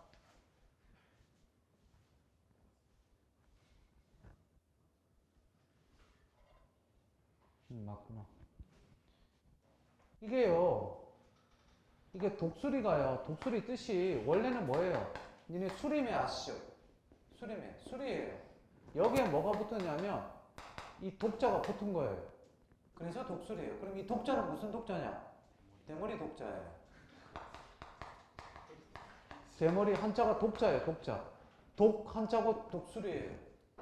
그럼 이거 자체가 대머리 수리매 이런 뜻이에요. 거기다 놓고 대머리 독수리 이러면 안 되죠. 그냥 어떻게 해요? 그냥 독수리 자체가 대머리 수리 이런 뜻이에요. 씨발 이걸 자세히 설명하고 있지? 자, 조정은 시체를 갖다 놓으면 새들이 그 시체를 쪼아서 먹고 날아다니면서 영혼이 자유롭게 된다 이런 의미고요. 풍장도 비슷한데 풍장은 어떻게 됩니까? 산속이나 들판에다 그냥 가만히 내비두면 산짐승이 와서 먹어가기도 하고 산짐승이는 없으면 그냥 어떻게 돼요? 저절로 어떻게 부식이 되고 시체가 썩어가고 부식이 되겠죠. 그러니까 자연 속에서 자연으로 되돌아간다. 자연과 함께한다. 바람이 불어서 어떻게 돼? 바람 속에서 나의 영혼이 묻힌다. 이렇게 생각하시면 편해요. 이게 이제 하나 풍습 중에 하나죠. 그렇죠? 자, 그러면 나는 그래서 풍장, 이 제목에서부터 이미 주제가 바로 나온다고 볼 수 있죠. 자연과 이제 합의를 하는 건데, 봅시다. 내 세상 뜨면 가정이에요. 죽으면 풍장시켜다오. 안 죽었는데 풍장시키면 큰일이죠. 그렇죠? 다오의 동그라미. 풍장시켜. 다오의 동그라미. 풍장시켜 다오라고 얘기하고 있으니까 역시 아까 우리 배웠던 대로 뭐가 됩니까? 말을 건네는 어투가 되죠.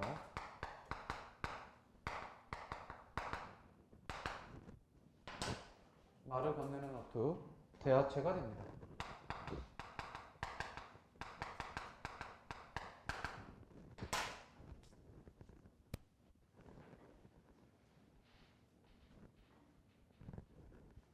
그래서 보겠습니다. 내 세상 뜨면 풍장시켜도 섭섭하지 않게 옷은 입은 채로 전자시계는 가는 채로 손목에 달아놓고 그냥 있는 그대로 아주 춥지는 않게 가죽 가방에 넣어 전세 택시에 싣고 군산에 가서 검색이 심하면 곰소쯤에 가서 지역 이름이야 홍동비에 옮겨 실어다오. 가방 속에서 다리 오그리고 그러나 편안히 누워있다가 바로 편안히 누워. 자, 얘는 지금 현재 뭐한 상태니? 가정이지만 뭐 했다고 가정하면 죽어있다고 가정하는 거지. 그런데 죽어있다고 가정하는데 가방이 웅크리고 다리를 웅크리고 있는데 그걸 가지고 뭐라고? 니은에서 편안히 누워있다가 라고 얘기를 하죠. 그렇죠? 얘는 두 가지로 의미를 할 수 있는데 써봅시다. 1번 죽음에 대한 두려움이 없다. 니은 옆에다 쓰세요. 죽음에 대한 두려움이 없다. or 2번 죽음이 오히려 편할 수 있다. 죽음에 대한 두려움이 없다고 볼 수 있고 아니면 2번 죽음이 되려 편할 수 있다.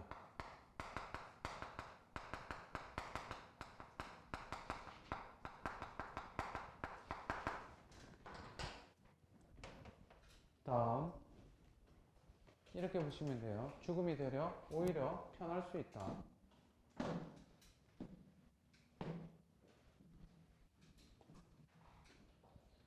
디귿 선유도지나 무인도지나 통통 소리지나 배가 육지에 허리되는 기척에 잠시 정신을 잃고 가방 벗기우고 가발 말고 가방 벗기우고 옷 벗기우고 무인도의 늦가을 차가운 햇빛 속에 구두와 양말도 벗기고 다 벗기지 그렇지. 손목시계가 부서질 때 남몰래 시간을 떨어뜨리고 남몰래 시간을 떨어뜨리는 거는 이제 시간의 구속으로부터 벗어나는 거지. 왜? 죽었으니까. 바람 속에 익은 붉은 열매에서 툭툭 튕기는 씨들을 무연히 안 보이듯 바라보며 살을 말리게 해요. 자, 이제 자연 속에서 이제 사라지는 거지. 어금니에 박혀 녹슬은 백금도 금리빨 바람 속에 빛나게 해요. 마지막 바람을 이불처럼 덮고 화장도, 여기서 화장은 사람이 죽어서 하는 그 화장이 아니라 메이크업이에요. 보통 남자들 여자들이 하는 메이크업. 해탈도 없이 이불 여미듯 바람을 여미고 마지막으로 몸의 피가 다 마를 때까지 바람과 함께 놀게 해다. 밑줄 별표. 이거 뭐가 됩니까? 물화일체이자 마지막이자 이게 마지막이 이 시의 주제이자 핵심이 되는데 물화일체이자 자연과 하나 되는 죽음이 됩니다. 물화일체이자 자연과 하나 되는 죽음. 눈으로 보지 말고 다 쓰세요. 블랙핑크에 웬만큼 나와 있을 텐데 블랙핑크는 나중에 여러분들이 복습하실 때 그때 다시 보시고 지금 얘기하는 것을 쓰면서 좀 보세요. 아, 이런 거구나. 그치? 그래서 이 시의 주제는 자연과 합일. 이 정도 보시면 됩니다.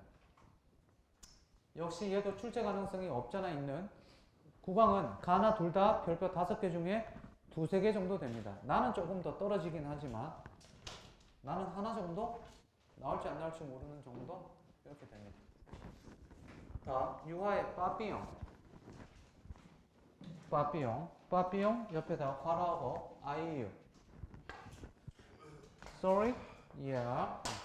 그냥 오늘 드립을 안 할래. 그게 나은 것 같아요. 화내지 마. 재미없으면 욕을 해, 이 새끼들아. 자. 얘는 정리를 해드릴게요. 자, 잘 보세요. 씁니다. 동문을 탈출한 표범 한 마리가 있어요.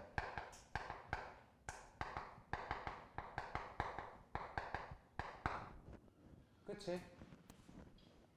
그런데 얘들이랑 대조되는 녀석이 나오죠. 뭐가 나옵니까? 원래 있는 우리소 표범 3마리가 있죠.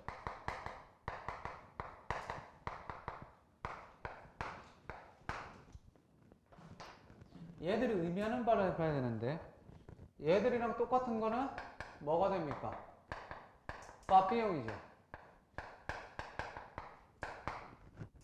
얘들이랑 똑같은 건 뭐가 됩니까? 드가죠. 근데 드가 외에 뭐까지도 포함돼요? 화자 or 현대인까지도 포함된다고 볼 수 있습니다. 그럼 얘들이 의미하는 바가 중요하죠. 그렇죠? 얘들은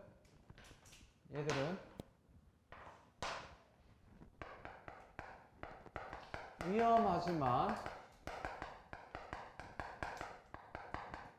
자유에 대한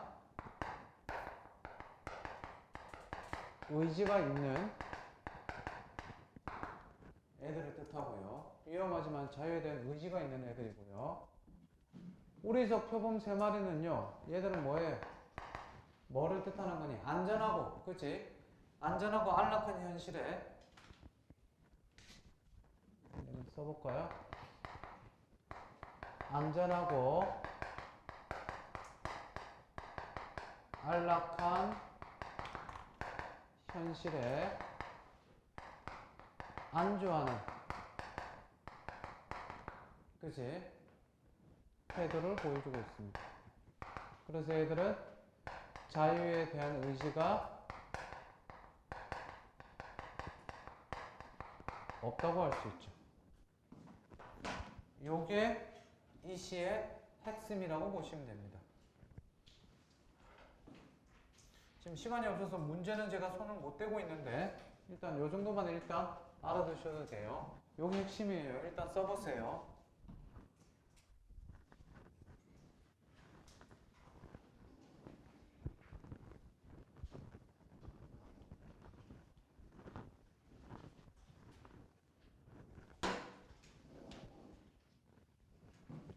파피용이라는 영화를 보시면 얘가 이제 몇 번 도망하다가 결국 잡혀갖고 어디를 가냐면 완전 그 섬에, 정말 섬에 갇히는데, 도망갈 때 어떻게 했냐면, 내가 아직도 이게 영화가 1974년 영화야. 그러니까 내가 태어나기 전 한 15년 전쯤에 나왔던 영화지, 그렇지? 닥쳐라. 자, 그래서 그때 이제 태어나고 나서 내가 거기서 한 10살 때 정도 봤던 기억이 나. 10살 때 봤으니까, 그러니까 이 영화가 나오고 나서 한 30년 정도 지나고 나서 얼마 전이지, 그렇지? 2004년도에 봤네. 1974년. 2004년도면 내가 이제 막 초등학교 막 들어갔었을 때네. 닥치라고. 자, 그래서 아무튼 초등학교 때 봤던 기억이 나는데 흑백 영화인데 아무것도 기억 안 나고 그 기억도 안 나지, 그렇지? 그 뭐가 기억이 나면 딱 한 장면만 기억이 나. 맨 마지막에 섬에서 절벽 같은 데서 뭘 던져. 가마니 같은 거나 튜브나 아무튼 그런 걸 던져. 던지는데 파도가 절벽 같은 데야. 그냥 절벽 같은 데 던져갖고 자기 뛰어내리는 거야. 내가 뛰어내리는지 아닌지 모르겠지만 내 기억에 뛰어내리는 건데, 뛰어내릴 때 파도가 치고 나갈 때 제일 높은 파도일 때 던져야지 그걸 타고 쫙 물이 빠지니까 세게 들어오는 물이 세게 빠질 거 아니야. 그래서 되는데 7번째 파도가 제일 세대. 그래서 7번째 파도 때 그걸 던지고 빠져나가. 근데 던지려고 할 때 7번째 타이밍을 놓쳐갖고 못 던지고 몇 번 하다가 7번째 제일 파도 때 지금이야 그러고 던지고 빠져나가는 게 그게 기억이 나거든. 그래서 뭐가 되느냐, 30대 초반까지 모든 파도는 7번째가 제일 센 줄 알았어. 그래서 바닷가를 갈 때마다 7번째 파도가 세게 한번 들어오지, 지금부터 7번째 지나면 제일 세게 찍었는데 이상하게 더 4번째도 막 세게 들어오고 그러더라고. 그래 나중에 알았어. 그 영화에서 만든 설정이었구나. 그쵸? 그렇지. 바보 새끼. 아무튼 그럼 잠깐만 좀 꺼봐. 너 나와봐. 야, 니네 오랜만에 소화기로 사람 맞는 거 한번 보기 좀 해볼래? 영화에 보면 소화기로 사람 땡 치면 딱 맞고 이렇게 쓰러지잖아. 오늘 리얼리티 한번 볼까? 나와봐. 너 요즘 집에서 몇 찍기느냐?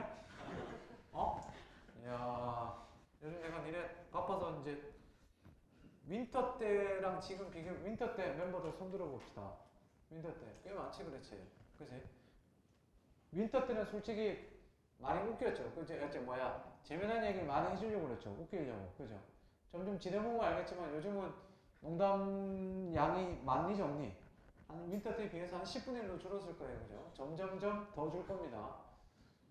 농담의 수위는 더 심해져야 되는데, 더 재밌어져야 되는데, 제가 조금 더 연구할게요. 올해 수능 끝나고 나서 12월 달에 학원 다닐 겁니다. 슬랩스틱 학원. 그래서 말로 웃기는 게 한계가 있는 것 같아. 이제 안 되겠어. 몸으로 좀 웃겨야겠어. 그래서 몸으로 좀 웃기는 거 그런 거 좀 연구해 보려고요. 미안합니다. 자, 봅시다. 빠삐용의 영화사회학. 아침 TV에 난데없는 표범 한 마리. 자, 표범 한 마리. 이게 이제 시적화자 대상이지, 그렇지? 물난리에 북새통을 틈타 서울대공원을 탈출했단다. 수재, 앞에 수재는 물난리지. 뒤에 수재의 숫자는 짐승 숫자예요. 수재의 수재가 겹쳤다고 했지만 일순 마주친 우리 속 3마리의 표범의 우울한 눈빛이 서늘하게 내 가슴 깊이 박혀버렸다. 깊은 인상을 박은 거지. 왜? 불쌍하잖아. 한순간 바람 같은 자유가 도대체 무엇이길래 잡히가 또 잡혀도 파도의 아가리에 몸을 던진 빠삐용처럼 총알이 빗발칠 폐허의 산속을 택했을까? 표범이 나가면 애들아 어떻게 되겠니? 총알 엄청나게 안전해, 위험해. 엄청 위험하지, 그렇지? 거의 죽는다고 봐야죠. 평온한 동물원 우리 속 그냥 남은 3명의 드가 표범을 가지고 드가랑 동일시하고 있지. 이해됐습니까? 이해돼요? 드가는 참고로 드가는 나중에 안전을 택해요. 그래서 빠삐용 난 그냥 여기서 감자나 심으며 살래. 그러고 나와. 밑에 나오죠. 그러나 난 그들을 욕하지 못한다. 왜? 나도 드가와 같은 사람이니까. 빠삐용 난 여기서 감자나 심으면 살래. 드가 같은 마음이 있는 곳은 어디든 동물원 같은 공간이 아닐까. 안전하지만 자유가 없는 공간이지. 친근감 넘치는 검은 뿔테 안경의 드가를 생각하는데 이 더스틴 호프만 배우고 있어요. 저녁 TV 뉴스 화면에 사살당한 표범의 시체가 보였다. 결국 어떻게 되니? 탈출했는데 좌절되죠. 그렇죠. 거봐, 결국 죽잖아. 이거 뭐니? 내가 한 말인데 옆에다 땡땡하고 써봅시다. 자유를 위한 의지를 상실한. 거봐, 결국 죽잖아. 쓰세요. 자유를 위한 의지를 상실한 화자의 자기 합리화. 자유를 위한 의지를 상실한, 자유를 향한 의지를 상실한 화자의 자기 합리화. 과로하고 자기 위압. 자기 합리화하는 거죠. 거봐, 결국 죽잖아. 그러니까 나가면 뭐해? 이거지, 그렇지. TV 우리 안에 갇혀있는 내가 드가? 그치? 내가 드가일까? 그치? 자아 성찰하는 거죠. 이해됐니? 주제 이렇게 써봅시다. 현실에 순응하고 안주하는, 현실에 순응하고 안주하는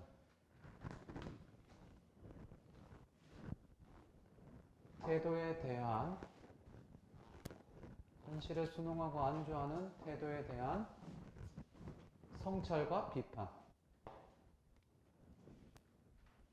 이렇게 정도 봐보시면 됩니다. 1번, 3번 정도 별표 쳐두고 봐두시고요. 10강은 하지 않습니다. 11강 봅시다. 가시와 나시 둘 다 별표 5개인데 나시가 좀 더 나올 가능성이 높다고 봅니다.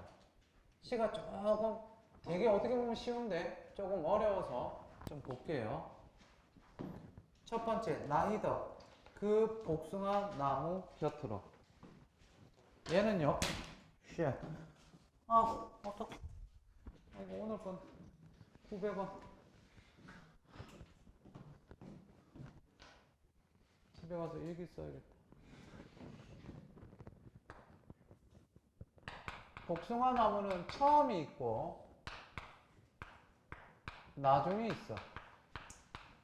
이 나중이 지금이라고 봐도 상관없는데 처음에 얘는요 어떻게 되는지 봅시다. 너무도 여러 겹의 마음을 가진 그 복숭아 나무 곁으로 나는 왠지 나왔네. 화자 일단 나왔지. 왠지 가까이 가고 싶지 않았습니다. 처음에는 복숭아 나무 곁으로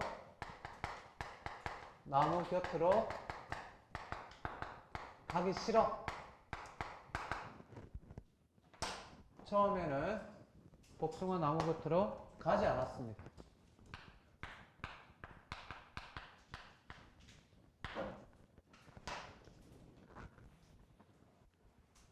왠지 가까이 가고 싶지 않았다. 흰 꽃과 분홍 꽃을 나란히 피우고 있는 그 나무는 아마 괄호 사람이 앉지 못할 그늘을 가졌을 거라고 괄호 쳐두고 멀리로만 지나쳤을 뿐입니다. 자, 칠판 보세요. 처음에는 복숭아 나무 곁으로 가기 싫었대. 그 이유가 맨 처음에 뭐라고 했니? 여러 겹의 여러 겹의 마음을 가졌기 때문이야. 뭐가? 복숭아 나무가.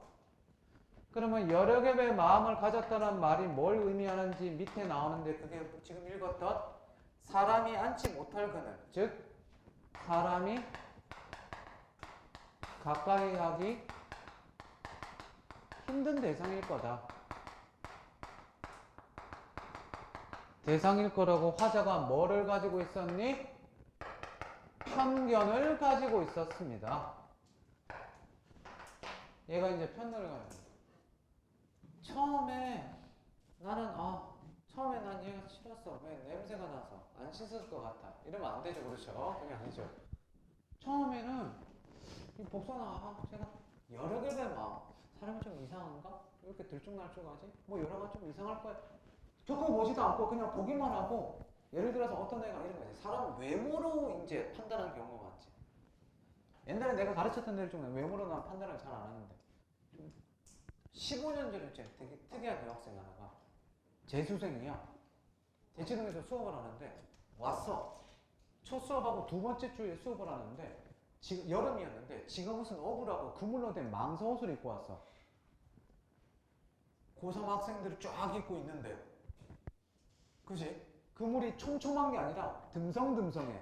이게 거의 뭐 그냥 그 뭐니 수영복 입고 위에다 걸치는 그런 거 있잖아. 그런 수준이야.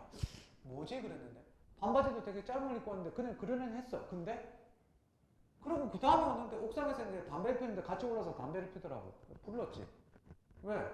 뭐 그냥 숨어서 피길래 뭐 담배 피는데 숨어서 피냐. 맛있는 거 나눠 먹어야지. 그리고 나는 나이 이런 거 별로 안 따지니까 펴도 된다. 편하게 펴라 그랬더니 네. 그리고 편하게 펴더라고. 정말 이렇게 편하게 피더라고. 네, 멀쩡해. 그러는데 올 때마다 이제 와서 그 수업을 듣는데 좀 이렇게 화려하게 옷을 좀 입어. 뭐 그런 거보다 뭐 자기 개인적인 스타일이니까 별로 뭐 애들이니까 그렇지. 그런데 그냥 그래를 했는데 4주차가 되는데 갑자기 공부하는데 졸리니 그냥 수업하다가 갑자기 의자를 빼더니 옆으로 빼놓고 땅바닥에 무릎 꿇고 이렇게 앉는 거야. 이러고 책상에 앉아서 이러고 수업 듣는 거야. 무릎 꿇고. 내가 하도 놀라. 왜 그러니 그랬더니 뭐 잘못했니 그랬더니 졸려서 이러는 거야. 거기서 내가 확 갔어. 요거 봐라. 요 녀석 보게. 졸립다고 의자를 빼고 땅바닥에 그냥 맨바닥에 그 차가운 무릎 꿇고 앉아서 그러고 책을 봐. 그거 하나에 딱 보고 나서 그리고 눈빛을 보는데 4주쯤 되면 나랑 말 한마디 하지 않아도 눈만 봐도 이제 좀 알거든. 우선 담배 필 때 불 봤지? 불러갖고 담배 피면서 공부 열심히 하니 그랬더니 네 그래. 딱 보는데 당당해. 열심히 하는 놈이야. 눈빛이 마음에 들어. 요거 봐라 그래 그랬더니 너 이 학원 내 수업 어떻게 알고 왔니 그랬더니 남자친구가 소개해줬대. 남자친구가 누구니 그랬더니 나한테 지금 현재 개인 지도 받고 있던 서초매과 이과 1등 하는 애야. 이과 1, 2등 하는 애. 의대 가려고. 국어가 96점이 나오는데 100점 맞으려고 개인 지도를 하는데 알고 봤더니 둘이 커플이야. 커플인데 한 번은 남자가 1등, 한 번은 여자가 1등 왔다 갔다 1등 하는 거야. 1등 커플인데 아무튼 어쩌다가 모르고 사귀다 봤는데 나중에 알고 봤더니 그런 애들이래. 아무튼 그랬는데 걔가 소개해서 저쪽에 가면 대머리 수업이 있으니까 그래 이상하게 그 새끼가 한 달 전에 나보고 수업 대치동 수업 어디서 하냐고 물어보더라고. 그래 아무튼 거기서 이제 했어. 그래 와서 하는데 공부하는데 성적 좀 잘 나오지 그랬더니 네 그거는 틀리니 그랬더니 네 가끔 틀려요 그러더라고. 가끔 몇 개 틀리니 그냥 가끔 한두 개 틀려요 그러더라고. 가끔 틀려. 가끔 모의고사 할 때마다 우리는 여러 개씩 틀리는데 그치? 걔는 모의고사 여러 번 볼 때 한두 개 이렇게 틀리나 봐 하더라고.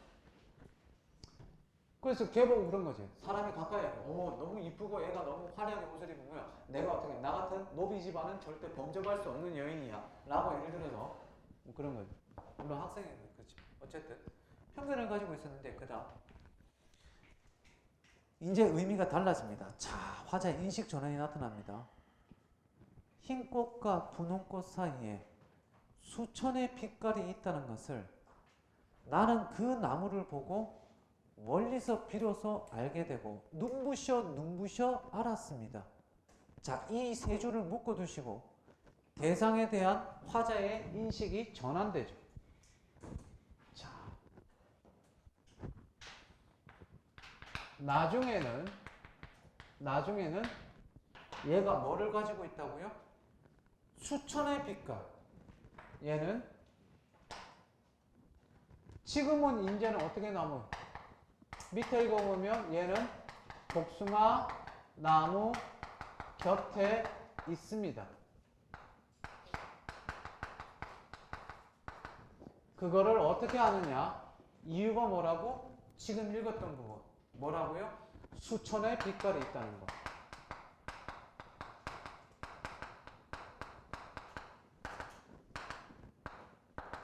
비유죠, 그렇죠? 이유가 되는데 수천의 비유가 있다는 걸 알게 됩니다. 그래서 여기가 바로 뭐가 됩니까? 세 줄이 뭐라고? 나무에 대한 여기서 나무에 대한 인식의 전환이 되죠.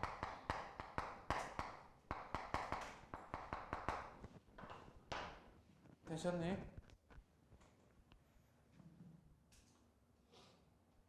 피우고 싶은 꽃빛이 너무 많은 그 나무는 그래서 외로웠을 것이지만 외로운 줄도 몰랐을 것입니다. 그 여러 개의 마음을 읽는데 이해하는데 참 오래 걸렸습니다. 비로소 대상에 대한 화자가 이해하기 시작하죠. 그래서 흩어진 꽃잎들, 복숭아나무 도와줘. 어디 먼데 닿았을 무렵 조금은 심심한 얼굴을 하고 있는 그 복숭아나무 그늘에서 가만히 들었습니다. 저녁이 오는 소리를. 자, 이게 뭐냐면 이렇게 써봅시다. 주제 이렇게 써보세요. 대상의 참모습을 발견하고 이루어진 이해와 소통. 대상의, 자 이거예요. 대상의 참모습을 발견하고 이루어진 이해와 소통. 그전에는 내가 편견과 선입관을 가지고 있다가 비로소 대상의 인식이 전환이 되어서 대상의 참모습을 알게 되고 비로소 이제 그 복숭아나무 곁에 있게 된다. 이게 되죠. 자, 복숭아나무 얘기하지만 모든 우의적인 거는 원관념이 뭐다? 인간 세상이다. 지금 등나무 할 거랑 연결됩니다. 잘 보세요. 이솝 우화 보시면 동물 얘기 나오지만 그게 결국은 무슨 얘기예요? 사람 얘기죠. 그래 안 그래? 뼈다구 문 개가, 욕심 많은 개가 입에 뼈다구 물고 가다가 물에 비친 그 개의 모습을 보고 먹고 싶어서 왈 하고 하는 순간 뼈다귀 놓치게 되고 잃어버리게 되죠. 그래 안 그래? 그지? 그래서 그 개가 물에 빠져 들어가니? 물개, 아 미안합니다. 자, 아니죠. 그렇죠. 그 개의 얘기를 통해서 뭐 하는 거예요? 인간의 욕심 부리지 마라 이 얘기죠. 여기 보세요. 사람을 뭔가를 바라볼 때, 아 참고로 아까 그 얘기했던 여학생 남학생 둘 다 아니야. 남자애는 연대 의대 가고 여자가 어디 갔더라? 걔가 시험을 조금 못 봐서 중대인가 고대인가 의대 갔을 거예요 아마.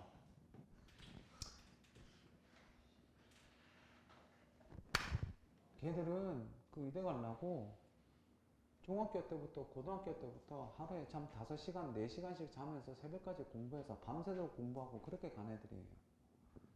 그냥 걔들이 머리가 좋냐? 조금 좋을 수는 있겠죠. 남들보다. 그렇지만 그거보다는 진짜 노력이에요. 공부가 재밌었대요. 이해할 수 없죠. 그렇죠? 그치? 그런 사람이 있어요, 얘들아. 알겠니? 편견 가지지 마세요. 아우, 쟤는 공부 잘할 거야. 내가 나 같은 무식한 놈이랑 범생이랑 건접할 수 없어. 걔도 보면요. 범생이라도 놀고 다 놀아요. 편견 가지지 마세요. 이해돼요? 가서 직접 어떻게 겪어보시고 보셔야 합니다. 그게 이해야 돼요. 참모습 발견해라. 됐니? 아, 저 사람은 대머리라서 공짜 좋아할 거야. 아니에요. 좋아하지 않아요. 참모 편견을 버리세요. 샹. 이렇게 이해해야지 이해하면. 마지막 오늘 수업의 하이라이트입니다. 3분만 더 할게요. 조금만 더 봅시다. 혹시 버스 타야 되는 사람? 셔틀버스. 오늘 없죠? 아, 다행입니다. 자, 송수근 등꽃 아래서 별표 아까 얘기했죠? 7,000개 쳐두라고요. 지난번에 우리 시하면서 조지훈의 산상의 노래 수능이나 평가에 나올 수 있다고 해서 별표 7,000개 쳤는데 6평에 나왔었습니다. 기억나십니까? 그죠? 예. 나올 확률 굉장히 높습니다. 9평에 나오면 진짜 속상할 것 같습니다. 수능에 나왔으면 좋겠습니다. 제가 수업하다가 중요하다고 그랬는데 어디에서 나오냐면 8월 15일 날 보는 사관학교 경찰대 문제에서 띡 하고 나올 때가 있습니다. 저를 허무합니다. 제목이 뭐라고요? 등꽃 아래서. 자, 정리를 해줄게요. 칠판 봅니다. 화자는 현재 뭐를 보고 있습니까? 등나무를 보고 있습니다. 혹시 읽어봤으니까.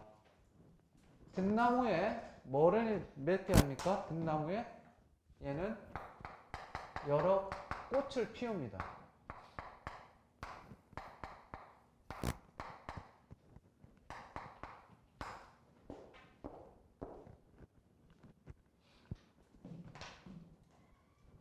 화자가 이 등나무에 꽃 피는 걸 보고 뭔가를 깨닫는 거예요. 한번 쭉 읽어볼게요. 읽어보고 바로 설명할게요. 한껏 구름에 나들이가 보기 좋은 날. 아, 구름이 예쁜 날. 등나무 아래 기대어 서서 보면 등나무를 보는 거야. 화자가 이 등나무를 뭐하고 있니? 관찰하고 있지. 관찰하다가 뭐를 얻게 돼? 뭔가 깨달음을 얻게 돼. 관찰하고 있다가 뭔가 깨달음을 얻게 되는 걸 가지고 우리는 무슨 적? 다 같이 무슨 적? 관조적이라고 그러죠.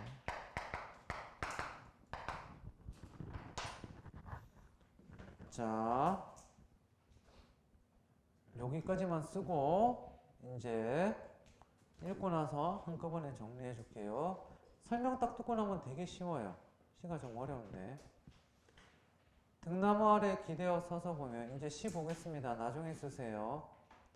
가닥가닥 꼬여 넝쿨져 뻗는 것이 참 예사스러운 일이 아니다.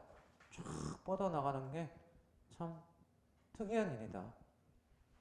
철없이 주걱주걱 흐르던 눈물도, 철없이 주걱주걱 흐르던 눈물 괄호쳐봅니다. 괄호쳐두고요. 이 화자가 이제 눈물 흘리는 건데 좀 이따가 써줄게요. 일단 괄호만 쳐두세요. 잘게 부서져서 구슬 같은 소리를 내고, 이 눈물이 구슬 같은 소리 괄호쳐두고, 철없이 주걱주걱 흐르는 눈물에서 구슬 같은 소리로 화살표. 이제 부정적이고 어떻게 그것들이 구슬 같은 소리로 바뀌어요. 슬픔에다 기쁨을 반반씩 버무린 색깔로. 연등날, 부처님 오신 날 연등 날리게 하죠. 그렇죠? 띄우고. 지등의 불빛이 흔들리듯. 괄호.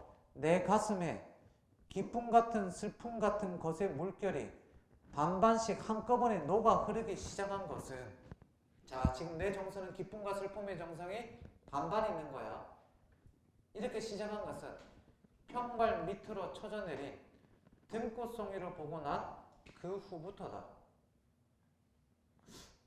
등꽃송이를 보고. 그러면 등꽃송이에 뭐를 받길래 이렇게 되느냐? 이걸 봐야 되는데. 칠판 보세요. 어디 갔니? 잘 보세요.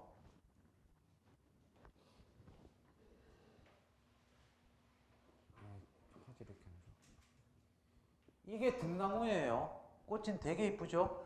근데 뭘 보여주시냐면, 여기 있다. 등나무 밑둥치 보세요. 보통 일반 나무랑 달리 나무가 여러 개 꼬여서 이렇게 줄기가 꼬여서 이렇게 올라가죠. 됐니? 시를 보겠습니다. 밑뿌리야 절제 없이 뻗어 있겠지만 아랫도리에 밑바닥에 두어 가닥 튼튼한 줄기가 꼬여 큰 둥치를 이루는 것을 보면, 그렇다. 너와 내가 자꾸 꼬여가는 그 속에, 괄호, 너와 내가 자꾸 꼬여가는 그 속, 괄호, 좋은 꽃들은 피어나지 않겠느냐? 피어난다. 이게 바로 깨달음의 내용이 되죠. 또 구름이 내 머리 평발을 밟고 가나 보다. 그러면 어느 문갑 속에서 파란 옥빛 구슬이 꺼내드는 은은한 소리가 들린다. 라고 됐니? 자, 칠판 봅시다. 여기 보세요. 잘 보세요. 이제 잘 보세요. 화자가 뭔가 어떤 큰 깨달음을 얻게 됩니다. 깨달음이 뭐냐면 두 가지가 있는데, 일단 얘를 보고 등나무를 봤더니 등나무에 뿌리가 있는데 이 뿌리는 제멋대로 자란대요. 나무를 볼게요. 등나무 뿌리는 막 이렇게 제멋대로 자라겠죠. 자라지만 여기서 어떻게 된다고요? 나무가 꼬이겠죠. DNA 사슬처럼 막 꼬입니다. 두어 가지 뭐가? 아랫돌이 줄기가 서로 조화롭게 얽혀서, 칠판 보세요. 줄기가 얽혀서 뭐를 이룬다고? 큰 둥치를 이루고, 이 큰 둥치가 결국 아까 그런 꽃을 피워낸대요. 이해됐니? 그러면 잘 봐. 이게 무슨 말이냐면 사람이 혼자 있는 게 아니라 두어 줄기가 얽혀서 꽃을 피워내듯이 여러 사람이 함께 조화롭게 얽히고 얽혀서 뭐가 된다는 거야? 꽃을 피워낸다는 거지. 이해돼? 결국은 이거를 통해서 얘가 깨달은 건 두 가지인데, 뭐? 여러 줄기가 얽혀서 큰 둥치를 이루듯이 조화로운 삶, 주제가 대단히 좋아서 수능에 나올 수 있어. 혹은 뭐? 공동체적 삶을 통해서 공동체적 삶, 서로 얽히고 설키고 그 속에서 뭐를 피워낸다? 꽃을 피워낸다. 이 얘기하는 거야. 이거를 등나무를 보고 깨달았대. 이 깨달음 얘가 2번이고. 그러면 깨달음 1번은 뭐예요, 선생님? 아까 앞부분 보세요. 5번째 줄, 5회. 얘가 과거에 가졌던 과거의 정서는요. 과거의 정서는 어떻대요? 과거의 정서는 어떻대? 주걱주걱 흐르던 뭐? 흐르던 철없던 눈물이 있어. 철없던 눈물에서 이제는 어떻게 바뀌었니? 기쁨 반 슬픔 반이잖아. 이해돼? 기쁨 반과 슬픔 반이라고 나와 있어. 기쁨과 슬픔. 기쁨 2분의 1스푼, 슬픔 2분의 1스푼. 즉 얘가 깨달은 거는 얘가 1번인데 뭐를 깨달았냐? 개인적으로 얘는 살다 보면 삶은 기쁜 일과 슬픈 일이 함께 있다. 그거를 비로소 어떻게 되는 거니? 내 가슴에 기쁨 같은 슬픔 같은 것들의 물결이 반번씩 한꺼번에 녹아 흐르기 시작한 거는 등꽃 송이를 보고 나서 어떻게 화제 인식이 바뀌었다는 거예요. 이해됐습니까? 자, 25봅시다. 조금 오래 했는데 잘 보세요. 아까 니네 SST의 거에서 너무 오래 걸렸어요. 자, 여기 보세요. 화자는 지금 뭐를 보고 있다? 등나무를 보고 있어요. 여기 봐. 화자는 등나무를 보고 있는데 이 등나무를 보고 나서 가만히 보다 보니까 순서대로 거슬러 올라가 볼게요.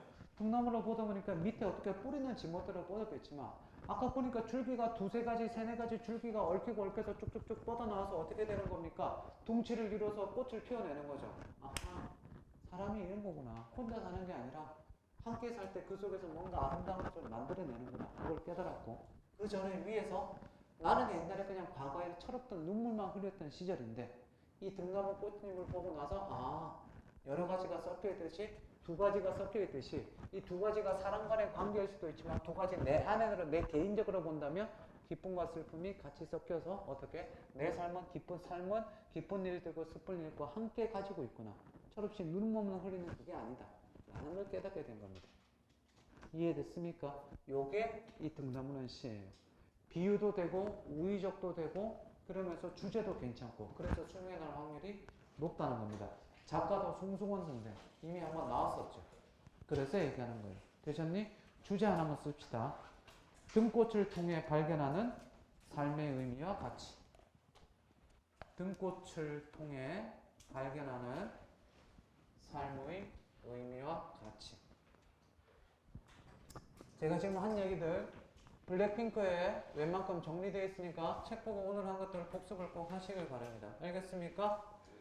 자, 기말고사 준비하는 친구들은 잘 보시고 다음 주에는 휴강입니다. 그 다음 주에 올 때 뭐만 갖고 오시면 된다? 화 하나만 가져오시면 됩니다. 알겠습니까? 수고했습니다.